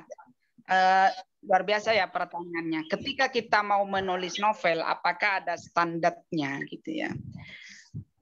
Saya itu sudah kemarin ikut sertifikasi penulisan buku non-fiksi, juga ikut sertifikasi editor. Nah, kami juga sempat bertanya dalam kesempatan itu, kenapa di dunia sastra kok tidak ada sertifikasinya untuk penulis, misalnya penulis novel, penulis cerpen, kemudian penulis puisi, ada standarnya. Yang ada itu hanya penulis buku non-fiksi. Kenapa kok bisa begitu? Kemudian beliau menjawab, seorang narasumbernya itu menjawab bahwa memang gimana cara menilai sebuah karya fiksi, katanya gitu. Kami juga bingung untuk membuat standar mengenai karya fiksi ini, katanya. Karena persoalannya adalah itu mengenai tes seni, rasa gitu. Itu kan repot untuk mengukurnya. Itu mengenai bagaimana sebuah novel ya. Jadi kalau novel dalam konteks bahasanya itu tidak ada standarnya. Ada namanya lisensia poetica. Artinya kebebasan berekspresi gitu. Kemudian mengenai jumlah bab itu juga tidak ada standar khusus, tidak ada. Yang ada, tapi ini juga menjadi perdebatan Bapak Ibu. Jadi ini bukan standar yang memang diakui secara umum, tidak ada yang diakui secara umum, tapi setiap orang berpendapat gitu. Misalnya panjang tulisan itu menjadi standar gitu. Misalnya gini, cerpen, panjang tulisan cerpen itu salah satu standarnya kalau saya nggak salah ingat 2000 kata. Kalau novel itu novelet itu 40.000 kata. Kalau novel lebih dari 40.000 kata. Itu Bapak Ibu. Tapi persoalannya adalah standar ini tidak bisa jadi panutan. Kenapa tidak bisa jadi panutan? Pertama, kalau cerpen yang memberikan standar akhirnya apa? Media. Dulu cerpen lebih banyak dipublikasikan di mana? Di media seperti koran. Koran punya standar halaman. Nah, setiap koran memiliki standar masing-masing yang nggak sama. Misalnya, kalau standar halamannya Kompas itu maksimal panjangnya 1.400. Tapi kalau Jawab Pos, saya kalau nggak keliru, 1.000 gitu. Nah, sama juga dengan artikel di koran, itu kalau artikel di Jawa Pos, mainnya, panjangnya itu 750 sampai 800 kata. Jadi akhirnya koran memberikan standar. Kalau di majalah juga berbeda, Bapak Ibu. Standarnya beda. Panjangnya cerpen itu beda. Nah, novel dengan novelet itu juga menjadi kacau akhirnya ketika distandarkan dalam konteks, dalam konteks panjangnya gitu. tiap penerbit menerbitkan novel itu ada standar panjang masing-masing juga Bapak Ibu. Misalnya, ada satu penerbit menerbitkan novel maksimal 200 halaman. 4. Gitu. Tapi 150 sampai 200. Ada yang menerbitkan segitu. Tapi banyak juga penerbit yang menerbitkan lebih dari 200 halaman gitu. Akhirnya kan apa namanya? Kalau mengenai itu tidak ada standarnya. Cuma kalau bicara novel maka jangan terlalu tipis lah. Malu-malu juga kan kalau misalnya terlalu tipis gitu nanti ya. Demikian juga dalam konteks yang lain Bapak Ibu. Misalnya cerpen maupun cerita bersambung maupun novelet maupun novel. Ketika novelet dan novel itu dibedakan dalam bentuk ukuran kata, itu menjadi kacau. Kemudian ada orang yang mau membedakan lagi, gitu ya. Novel itu tidak dipisahkan, tidak dibedakan dalam bentuk jumlah kata, tapi mau dipisahkan dalam bentuk konteks konflik. Tapi itu juga menjadi kacau, Bapak Ibu, menjadi kacau luar biasa, gitu kan. Akhirnya ada seorang penulis itu prinsipnya begini, tugas kita itu adalah menulis. Yang menentukan tulisan ini dianggap cerpen, dianggap novel atau dianggap novelet itu pembaca. Silakan mau dianggap apa. Ada seperti itu. Sampai putus asa mungkin ya. Karena memang kacau kalau misalnya kita bicara tentang standar semacam itu, Bapak Ibu. Jadi Bapak Ibu Bu Rina tidak perlu bingung persoalan standar itu. Kalau misalnya di kami di Media Guru itu standarnya bukan bab, tapi jumlah halaman. Okay. Kalau di Media Guru minimal 50 halaman.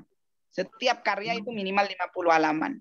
Kenapa kok 50 halaman? Ini mungkin ada yang bertanya dari kemarin itu Media Guru tidak ada yang bertanya, tapi mungkin cuma bertanya-tanya di luar gitu. Kenapa kok 50 halaman gitu?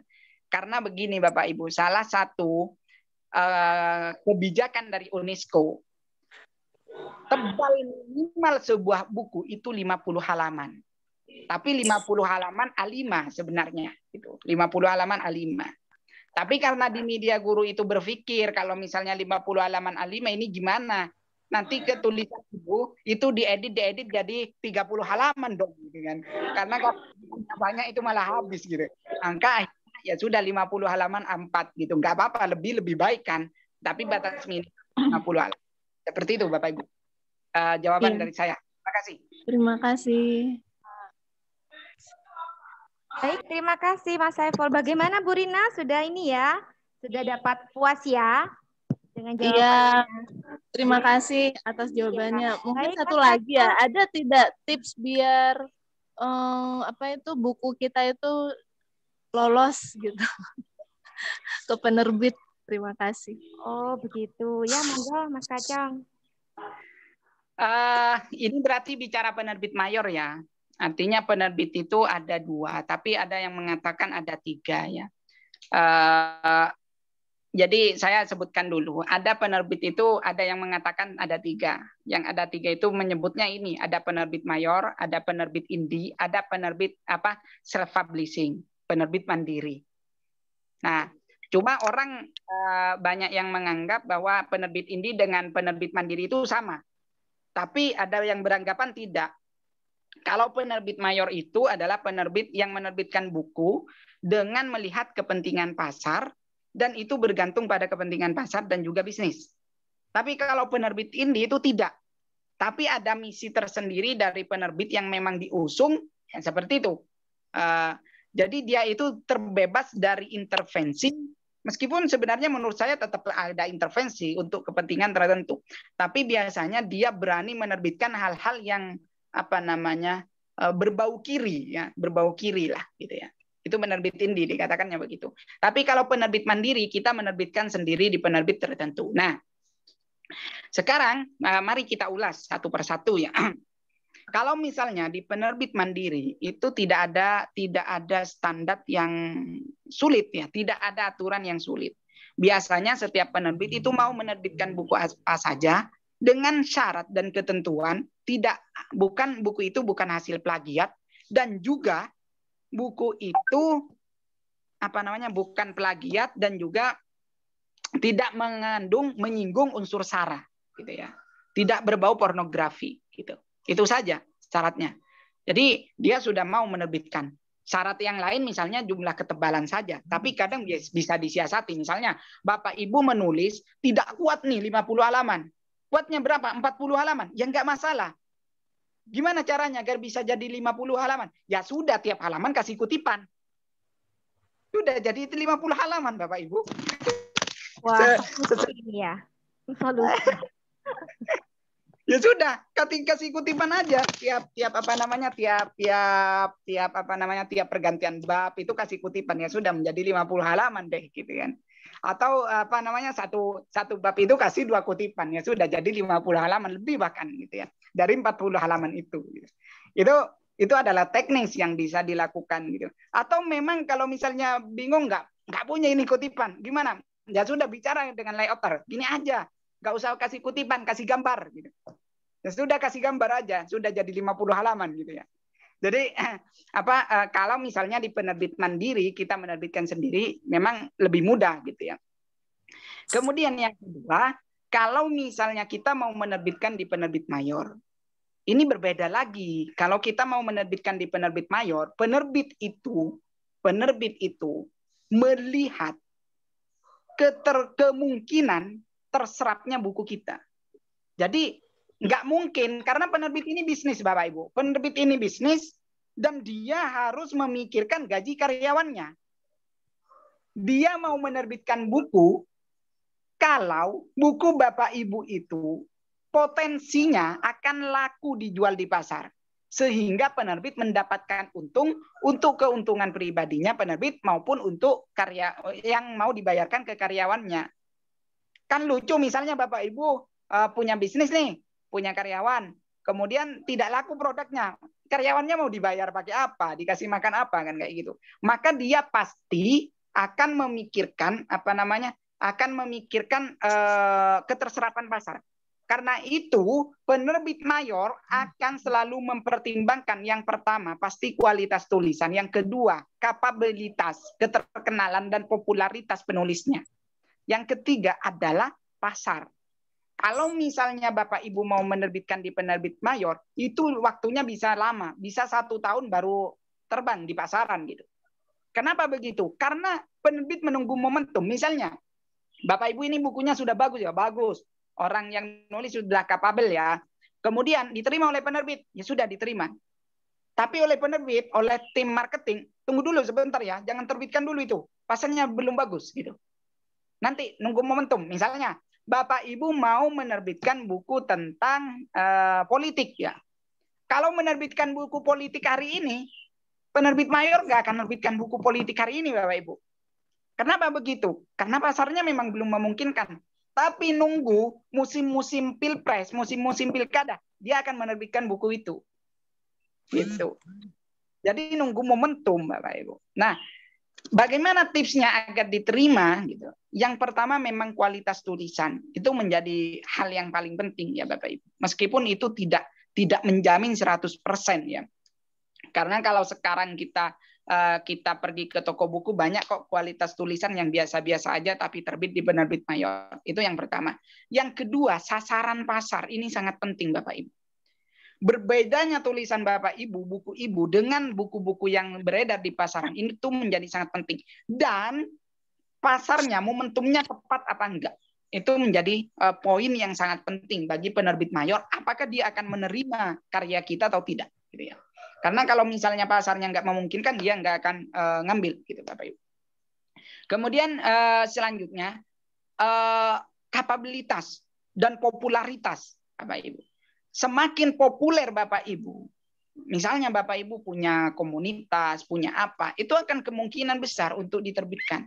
Lebih mudah. Kenapa? Karena sudah ada pasarnya ini. Orang ini ada pasarnya gitu.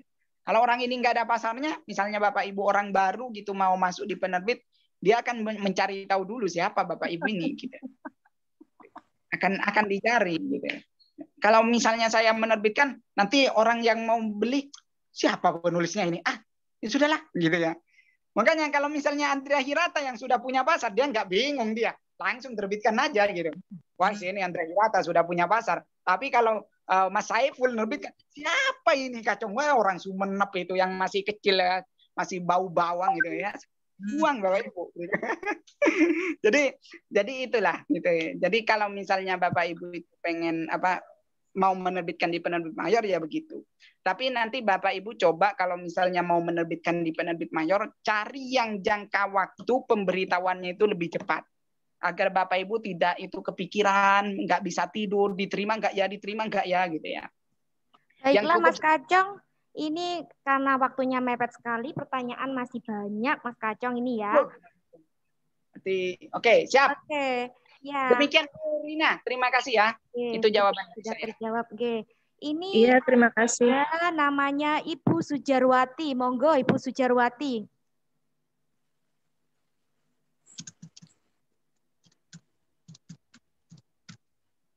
Mana Ibu Sujarwati sudah di-unmute? Sudah. Oke, monggo.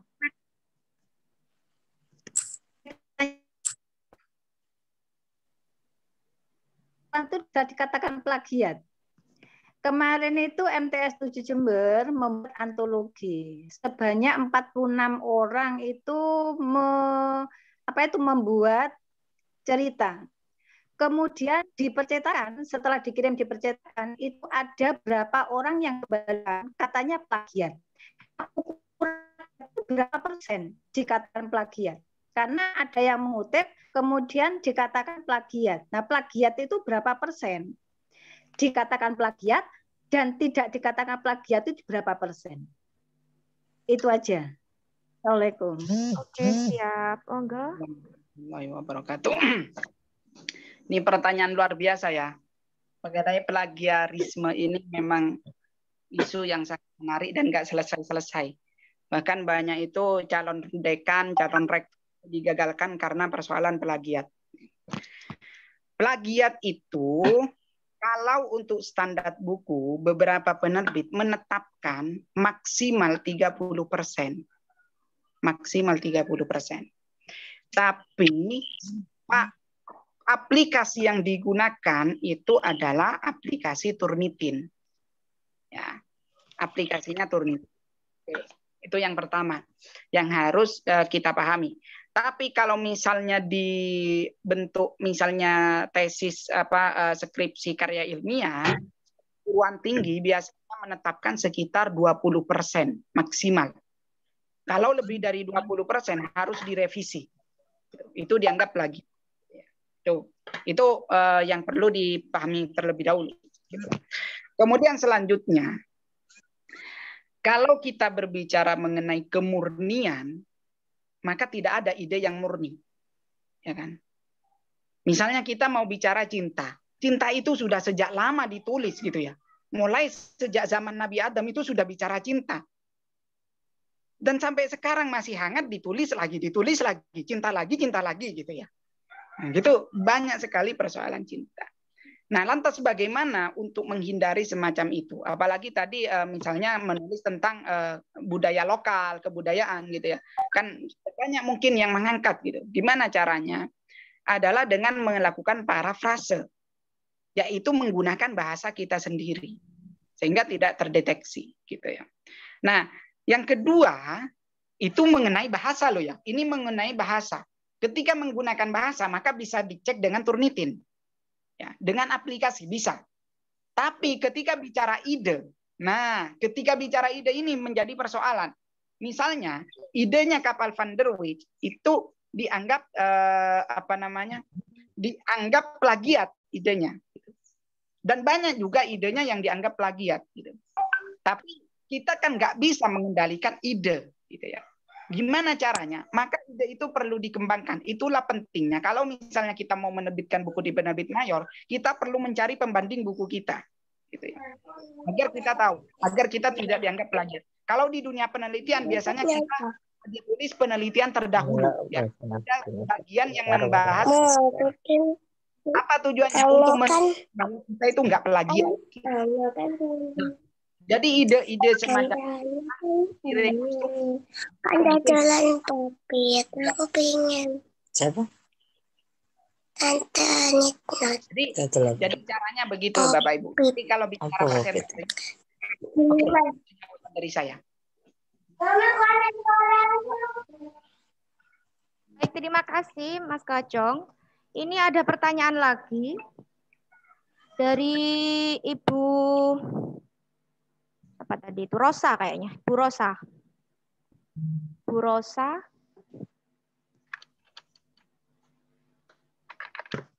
Bu Rosa, Pak Eko Budi. Bu Rosa, kemudian Pak Eko Budi. Oke. Bu Rosa dulu ini, Bu Rosa dulu. Ada Bu Rosa?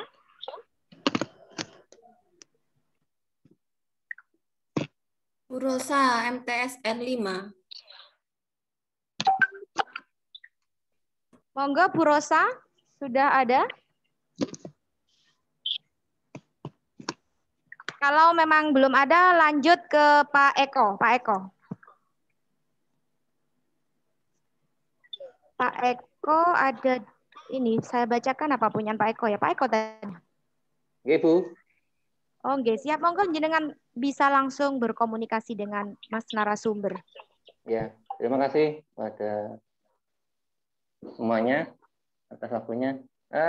Saya adalah pemula ini, Bu. Pemula dalam hal tulis menulis. Basic saya matematika. Tapi sejauh ini saya sudah mengikuti perkembangan di media guru. Yang ingin saya tanyakan terkait dengan tema kita kali ini yaitu saya ingin sekali ya jadi berkepentingan bagaimana kita nanti ke depannya Jember itu memiliki antologi yang mengulas tentang Jember. Nah, bagaimana cara mengkomunikasikan para penulis-penulis itu agar buku-buku itu nanti buku antologi itu bisa terbit setiap waktu dan itu nanti akan bisa menambah khasanah perbukuan di Kabupaten Jember sendiri. Terima kasih, Bu.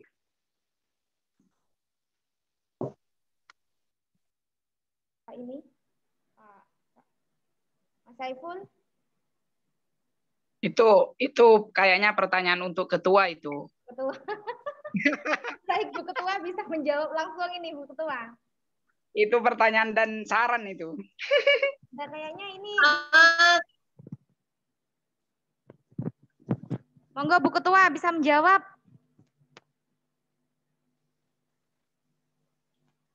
Halo, Bu Ketua.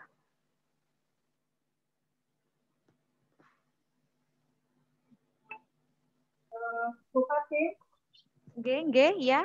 Mungkin bisa saya bantu. Gini, kayak apa namanya? Untuk saran seperti yang disampaikan Pak Budi, ini juga eventnya kita rekam. Jadi insya Allah saran itu akan kita terima dan kita ambil dan kita pertimbangkan. Insya Allah segera kita laksanakan. Cuman untuk karena waktu kita mendesak, kita fokus ke pertanyaan yang ditujukan ke Pak Syaiful dulu. Untuk yang terkait anjuran ke pengurus IGMPL, kita tampung dan kita lanjutkan diskusinya di grup IGMPL begitu.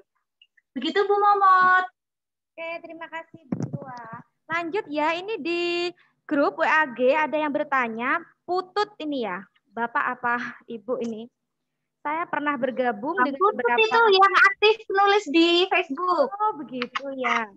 Saya pernah bergabung dengan beberapa rekan penulis, tapi pada akhirnya saya menemukan bahwa semakin banyak kolega, grup menulis akan mempermudah pemasaran. Contoh anggota di MGI itu, karena anggotanya banyak, mudah untuk memasarkan. Pertanyaan saya, bagaimana cara untuk mempermudah marketing tanpa harus bergabung dengan banyak grup? Karena kami sebagai penulis pemula. Selanjutnya, kepantasan isi buku itu ukurannya dari apa? Satu misal, saya nulis tentang lucu-lucuan. Apa harus nyari narasumber yang sesuai untuk menilai buku saya? Matur nuwun. Itu Mas Kacong, monggo. Oke, terima kasih banyak. Luar biasa pertanyaannya ya. Seperti yang saya sampaikan, komunitas itu adalah salah satu hal yang penting bagi kita untuk mempromosikan buku kita. Tapi pertanyaannya bagaimana kalau kita tidak bergabung ke sebuah komunitas untuk memasarkan buku kita agar tetap bagus. Caranya gimana? Tingkatkan popularitas dirinya. Karena kalau kita tidak populer, gimana caranya? Nggak mungkin, Pak Ibu. Sulit ya, sulit. Kalaupun kita laku pasti sedikit gitu ya. Maka selain komunitas, kalau misalnya tidak mau gabung ke komunitas, maka kita perlu popularitas. Gitu. Akan baik, jauh lebih baik kalau kedua-duanya itu imbang. Ada popularitas juga komunitas. Tapi kalau tidak ada komunitas, maka harus ada popularitas. Gitu. Misalnya seperti ini. Kalau kita misalnya Pak Jokowi ini ya, Presiden Indonesia menulis buku, meskipun dia tidak bergabung ke komunitas kepenulisan, saya yakin bukunya banyak yang beli. Kenapa? Karena popularitasnya dia gitu. Jadi kalau kita tidak punya komunitas ya ke popularitas itu Bapak Ibu. Karena nggak mungkin, sulitlah untuk sebuah karya itu akan kita produk apapun, tidak hanya bentuk karya Bapak Ibu, tidak hanya bentuk karya. Kalau misalnya Bapak Ibu bikin kuliner, misalnya bikin nasi goreng, begitu juga kalau misalnya Bapak Ibu itu tidak terkenal, tidak punya teman, ya nggak mungkin lah orang mau membeli nasinya Ibu gitu ya. Pasti harus dipasarkan juga. Kalau misalnya Ibu memang terkenal ahli kuliner gitu, meskipun Ibu nggak gabung ke komunitas kuliner, saya yakin banyak yang akan beli ya. Atau paling enggak lah minta gratisan ya, nyoba tester gitu ya, paling enggak seperti itu. Itu adalah yang biasa terjadi. Kemudian yang kedua, mengenai standar buku ya, buku itu apakah perlu kita menyuruh orang untuk membaca buku itu kemudian menilai sehingga kita merasa sakit hati ketika penilaiannya nggak sesuai dengan keinginan kita? Itu kan juga menjadi pertanyaan. Tapi Bapak Ibu, yang perlu saya sampaikan di sini adalah bahwa kalau penerbit itu memang memiliki standar, ya. Kalau penerbit, apalagi penerbit mayor, itu memiliki standar. Standarnya apa? Adalah kebutuhan pasar. Karena tujuannya untuk dipasarkan oleh penerbit untuk mengembalikan biaya yang sudah dikeluarkan, gitu ya. Itu. Dan juga memang penerbit punya misi, biasanya misi tersendiri untuk menyebarluaskan ilmu pengetahuan, gitu ya. Itu untuk penerbit mayor. Tapi untuk penerbit mandiri, gitu ya, itu tidak selalu begitu, Bapak Ibu. Banyak penerbit mandiri itu tujuannya bukan harus seperti itu, enggak seberat itu. Kadang misinya penerbit mandiri hanya ingin mengembangkan para penulis, gitu ya, untuk membumikan, untuk memperbanyak para penulis. Gimana caranya? Mendukung karya mereka untuk diterbitkan lewat penerbit mandiri itu, sehingga para penulis itu bisa menerbitkan buku, dia percaya diri, akhirnya menerbitkan lagi seperti itu. Itu adalah prinsip penerbit mandiri. Nah, karena itu Bapak Ibu, kualitas kita, kualitas tulisan kita dan kualitas diri kita itu tidak bergantung pada omongan orang lain, ya. Kualitasnya loh ya, saya bicara kualitasnya gitu. Tapi kalau memang buku Ibu itu mau dibacakan, mau disebarluaskan ke orang lain, kita perlu melihat pasar. Maka unsur pertimbangannya adalah pasar. Misalnya kita melucu tentang ini. Ini lucu menurut saya atau menurut orang lain gitu ya. Jangan-jangan hanya menurut saya lucunya gitu. Saya baca sendiri, ketawa sendiri gitu. Tapi ketika dibaca oleh orang lain, alah gitu. Jadi Bapak Ibu, kalau memang tujuannya adalah untuk dipasarkan semacam itu, maka perlu juga dibacakan ke orang lain untuk melihat respon dia. Tapi ingat, jangan intervensi, biarkan dia merespon sendiri. Oh lucu gitu, oh berarti lucu, ini lucu gitu. Jangan, karena banyak juga orang bikin produk gitu ya, ya enak menurut dirinya gitu. Tapi kan bagi orang lain belum tentu enak gitu. Emang standarnya dirinya apa enggak? Karena itu memang produknya diperuntukkan untuk orang lain, bukan untuk dirinya sendiri. Begitu jawaban dari saya. Terima kasih. Oke, terima kasih Mas Saiful. Bagaimana? Sudah puaskah? Oke. Ini waktunya kurang 12 menit lagi. Bu Muhammad mungkin satu pertanyaan lagi terus panjenengan membuat kesimpulan gitu.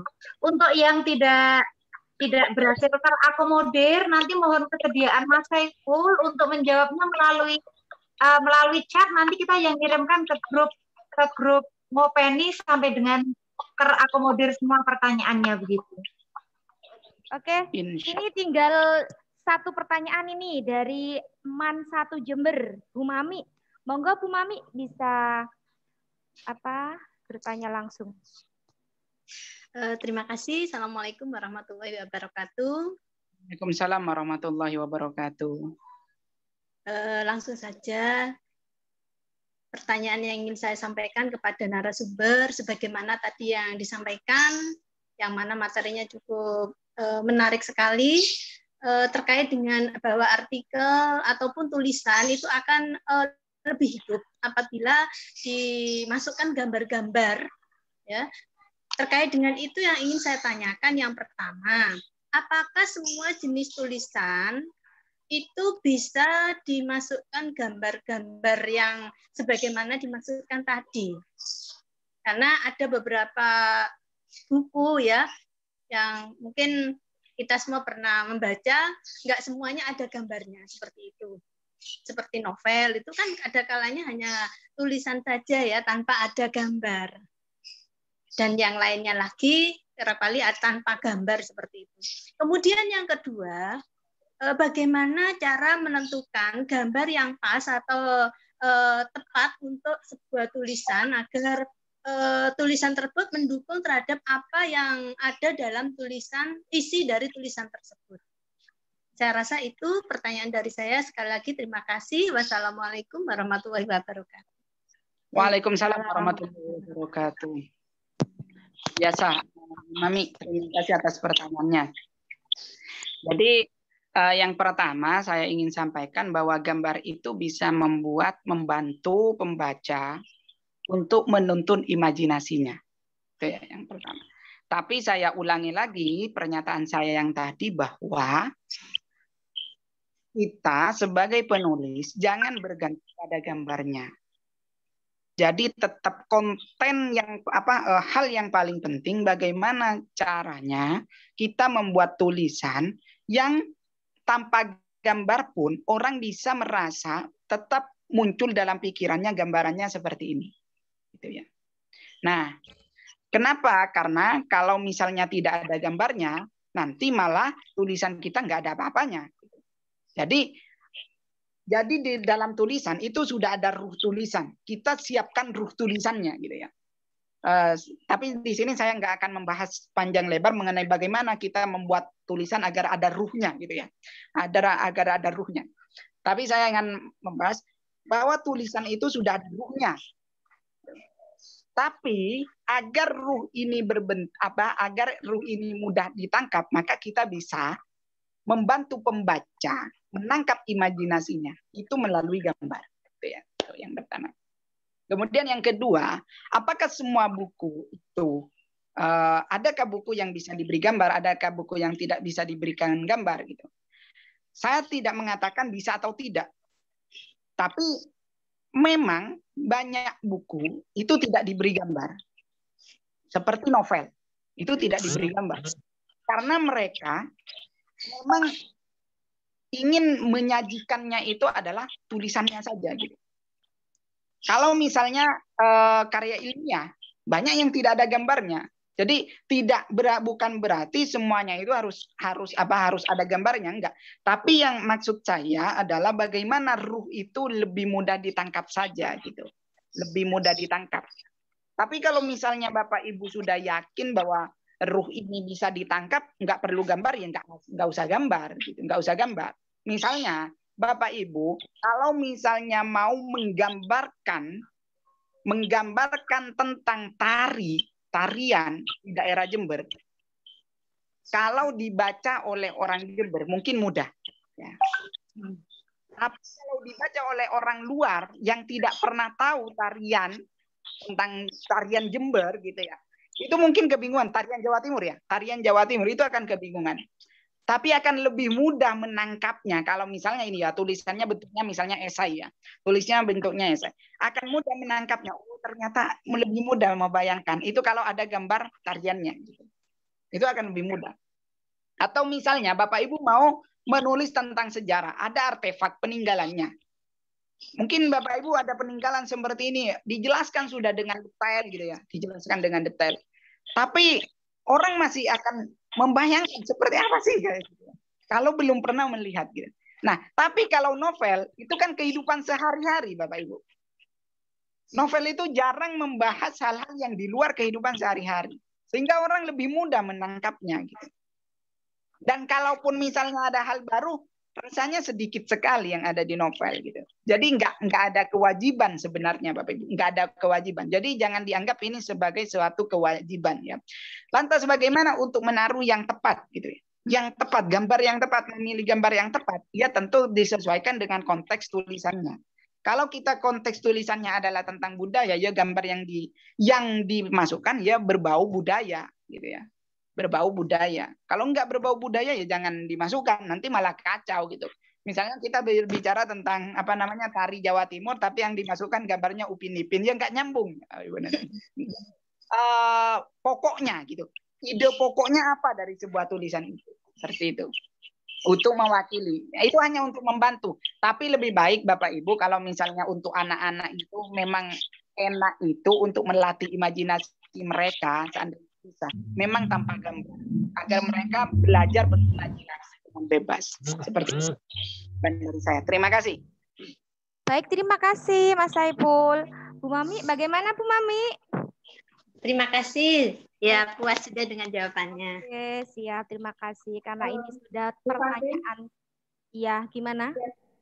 Ini perlu diketahui bersama bahwa di Zoom ini juga dihadiri oleh Ketua IGMPL Timur. Suaranya kurang keras, Bunda. Ya, di Zoom ini dihadiri juga oleh Bapak Ketua Umum. Oh iya, dari tadi saya kok nggak mengingat ya. Pak Saihu ya, ada Pak Saihu ya. Assalamualaikum Bapak. Ketua IGMPL Jawa Timur nggih. Oh iya, terima kasih atas rawuhnya. Oke, karena ini sudah pertanyaan terakhir dan perlu diketahui Bapak Ibu sahabat Ngopeni, di bulan Juni nanti kita akan mengadakan seminar juga. Jadi misalkan ada pertanyaan unek-unek yang masih belum tersampaikan, bisa disampaikan di waktu seminar pas insya Allah tanggal 14 Juni nanti. Kita langsung sama pemilik bukunya, Bu Momot. Sampaikan yang akan mengisi webinarnya adalah pemilik buku yang sedang dibuka ini. Ya, yang akan menyampaikan seminarnya itu adalah Pak Eko Prasetyo, Pemret Media Guru Indonesia yang punya buku ini. Luring, bukan daring. Luring di Hotel Bandung Permai, gitu nggih? Ya. Jadi untuk ini pemateri Mas Kacong Saiful, ilmunya dari tadi subhanallah saya menyimaknya itu daging semua. Yang ingin mempublish atau menerbitkan bukunya, ya opo carane gitu ya, sudah diketahui. Terus bagaimana caranya memasarkan, sudah Mas Kacong sudah ini ngasih tips-tipsnya. Terima kasih Mas Kacong Saiful Rahman. Satu pertanyaan dari saya Mas Kacong. Halo. Ya, siap. Kapan ya nikahnya Mas Kacong? Mungkin bisa dibantu pemasaran, mungkin ada yang bujangan di grup ini Bunda Momot. Yang punya anak cewek ini, Bu Fatin punya itu. Anak saya masih kelas 2 SMA, Mas Saiful masih agak lama kalau mau nunggu. Ya, itu tinggal siap jadi mertua yang baik. Aduh, meresahkan pertanyaannya ini. Nggih, monggo Pamun Bu Momot sudah jam 11. Kacong ya, terima kasih. Monggo Mas Kacong dikasih closing statement-nya terakhir yang nyentuh ke kita Mas Kacong. Baik, terima kasih banyak atas kesempatan yang diberikan. Mohon maaf apabila masih terdapat banyak kesalahan. Saya yakin apa yang saya sampaikan itu belum sempurna, masih banyak kekurangannya. Jadi saya mohon Bapak Ibu untuk mencari lagi nanti ya ilmu untuk mengonfirmasi. Jadi jangan anggap apa yang saya ucapkan itu sebuah kebenaran, belum tentu. Karena kalau benar itu dari Allah, kalau saya salah ya memang karena kebodohan saya. Tapi yang paling penting adalah bagaimana kita terus menulis. Karena dengan menulis itu menjadi bukti bahwa kita pernah hidup. Terima kasih. Wassalamualaikum warahmatullahi wabarakatuh. Waalaikumsalam warahmatullahi wabarakatuh. Bunda Momot, ngapunten teman-teman diminta nyalakan kamera, kita ambil foto dulu. Bunda Momot, tolong diambil fotonya. Oke. Ini Bu Umi nggih, Bu Umi yang ngambil yang SSG. Ya. Oke. Ayo extend Bu Umi ya. Layarnya dinyalakan. Videonya, deh. Semuanya videonya dinyalakan. Videonya masih belum nyala semua. Untuk Umami. Oke. Untuk halaman 1. Demonstrasi. Ya. Ayo sih, ya.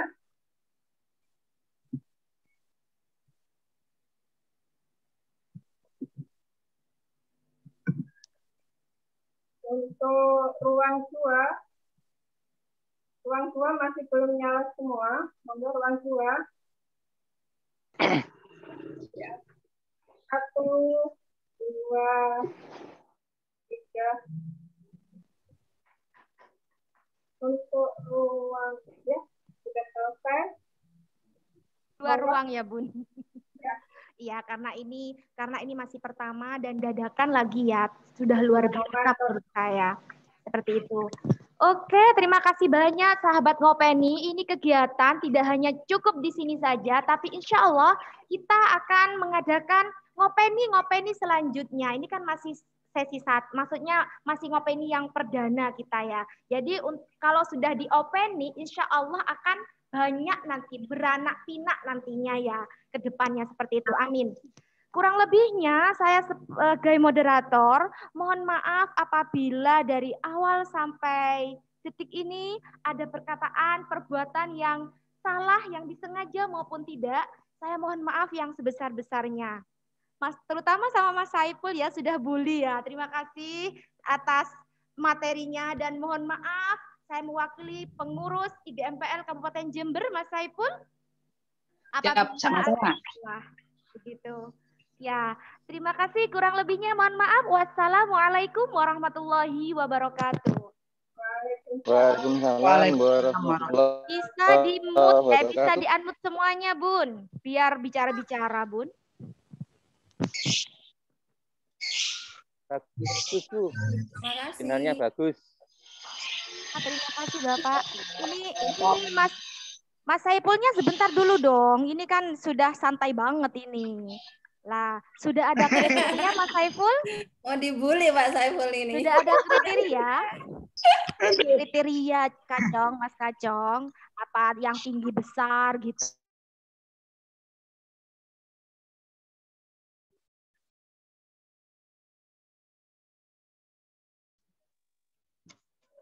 Mas Kacong? Ya? Ada kriteria untuk calonnya? Kemarin saya ditawari anaknya Bu Kamat. Aduh, Bu Kamat mana itu?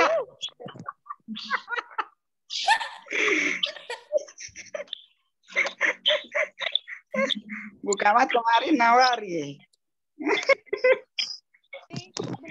Belum sudah tertembak ini. Kacang perlu diketahui. Di sini tuh di pengurus itu banyak yang memiliki perawan-perawan. Saya tahu Bu Kamatnya. Gimana Pak Eko? Saya tahu Bu Kamatnya yang dimaksud. Oh, siapa itu Pak Eko? Bu Nur Aliyah juga Bu Kamat. Tapi kayaknya Mas Kacong nggak masuk sama kriterianya Mas Kacong ini Pak Eko.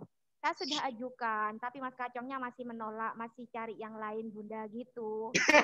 Iya, jodoh kan tidak ada yang tahu Bu. Wallahu a'lam bishawab. Ini ada lagi yang mau mengajukan Bu Isti. Di tangan penghuni. Nomor ini ada, punya juga ini cewek. 2 loh malah.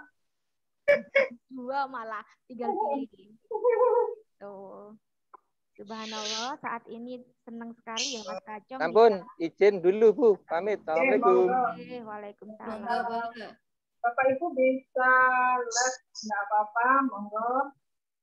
Tapi kalau belum puas ini nanya-nanya sama Mas Kacong terkait kepribadiannya. Ini malah ada yang mau masuk loh satu. Iya, karena tadi paling terpental itu Bun. Masuk lagi. Bukan, baru masuk memang. Oh alah. Ini kita.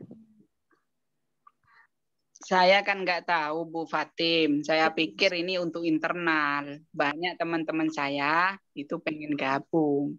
Oh. Tapi nggak saya kasih linknya. Bu Nisa, Viva, kemudian ada teman mahasiswa. Iya, ya Untuk itu. berikutnya aja, Kak. Iya, begini Mas Kacong ya, karena ini memang yang dibilang dadak sih enggak dadak, cuma kan yang membuat kita kesusu itu ya antara setelah hari raya apa sebelum hari raya gitu. Jadi kita kan di momen bulan puasa nggak pernah ada kegiatan. Jadi kita dibuat ayo sebelum hari Lebaran gitu. Jadi pas ini dadak semuanya digarap 1 hari kemarin Mas Kacong, sertifikat pun sampai katanya Ibu Ketua itu tadi malam sampai jam 1 begitu. Luar biasa deh Ibu Ketumbar kita ini Mas Kacong, perkenalkan ya. Keren. Ibu ini mana nggih? Bapak Haji Saihu.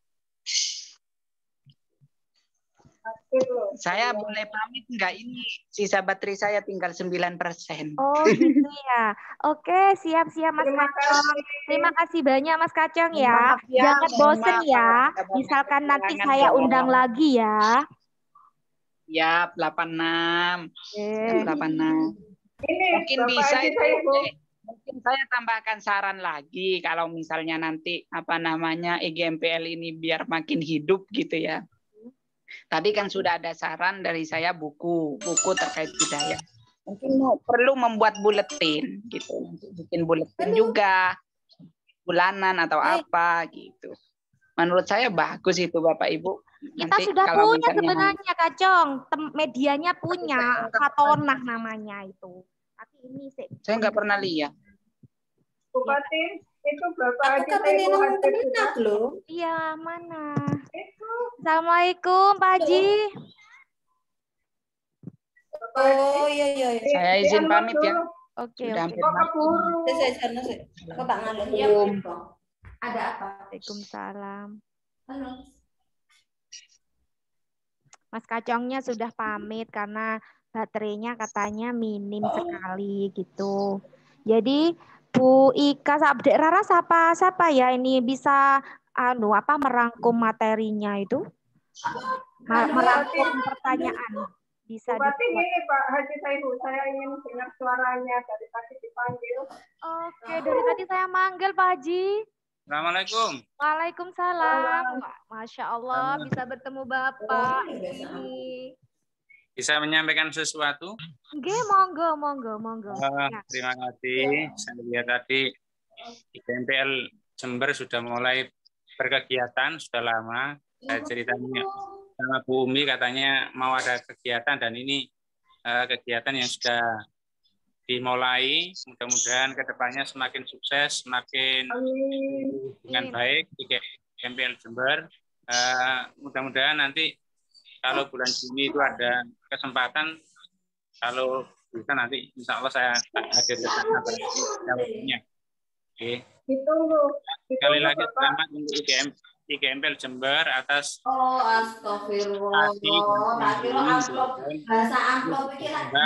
dan melahirkan banyak penulis yang berkualitas dari Jember. Begitu aja, terima kasih Bu Umi, Bu Ika, dan yang lainnya yang ada di Jember. Terima kasih. Waalaikumsalam warahmatullahi wabarakatuh. Waalaikumsalam. Itu tadi Bapak Ketua IGMPL Jawa Timur. Tadi dipanggil Bapak Haji berkali-kali. Mungkin masih sibuk ya, masih Ramadan gitu. Terima kasih. Bupati mungkin bisa kita les bersama sampai jumpa setelah Lebaran. Bapak Haji ditunggu loh, nggih. Insya Allah. Kehadirannya di kegiatan launching dan seminar. Bukunya sudah nyampe di Jember sudah lama sekali. Siap. Mudah-mudahan nanti setelah Lebaran sudah tidak ada penyekatan. Ini kan tidak bisa kemana-kemana karena ada penyekatan. Mudah-mudahan nanti bisa sudah normal kembali lah. Ini Bapak Haji, ngapunten ingkang kata Bapak Ibu semuanya, saya dulu ya. Assalamualaikum. Waalaikumsalam warahmatullahi wabarakatuh.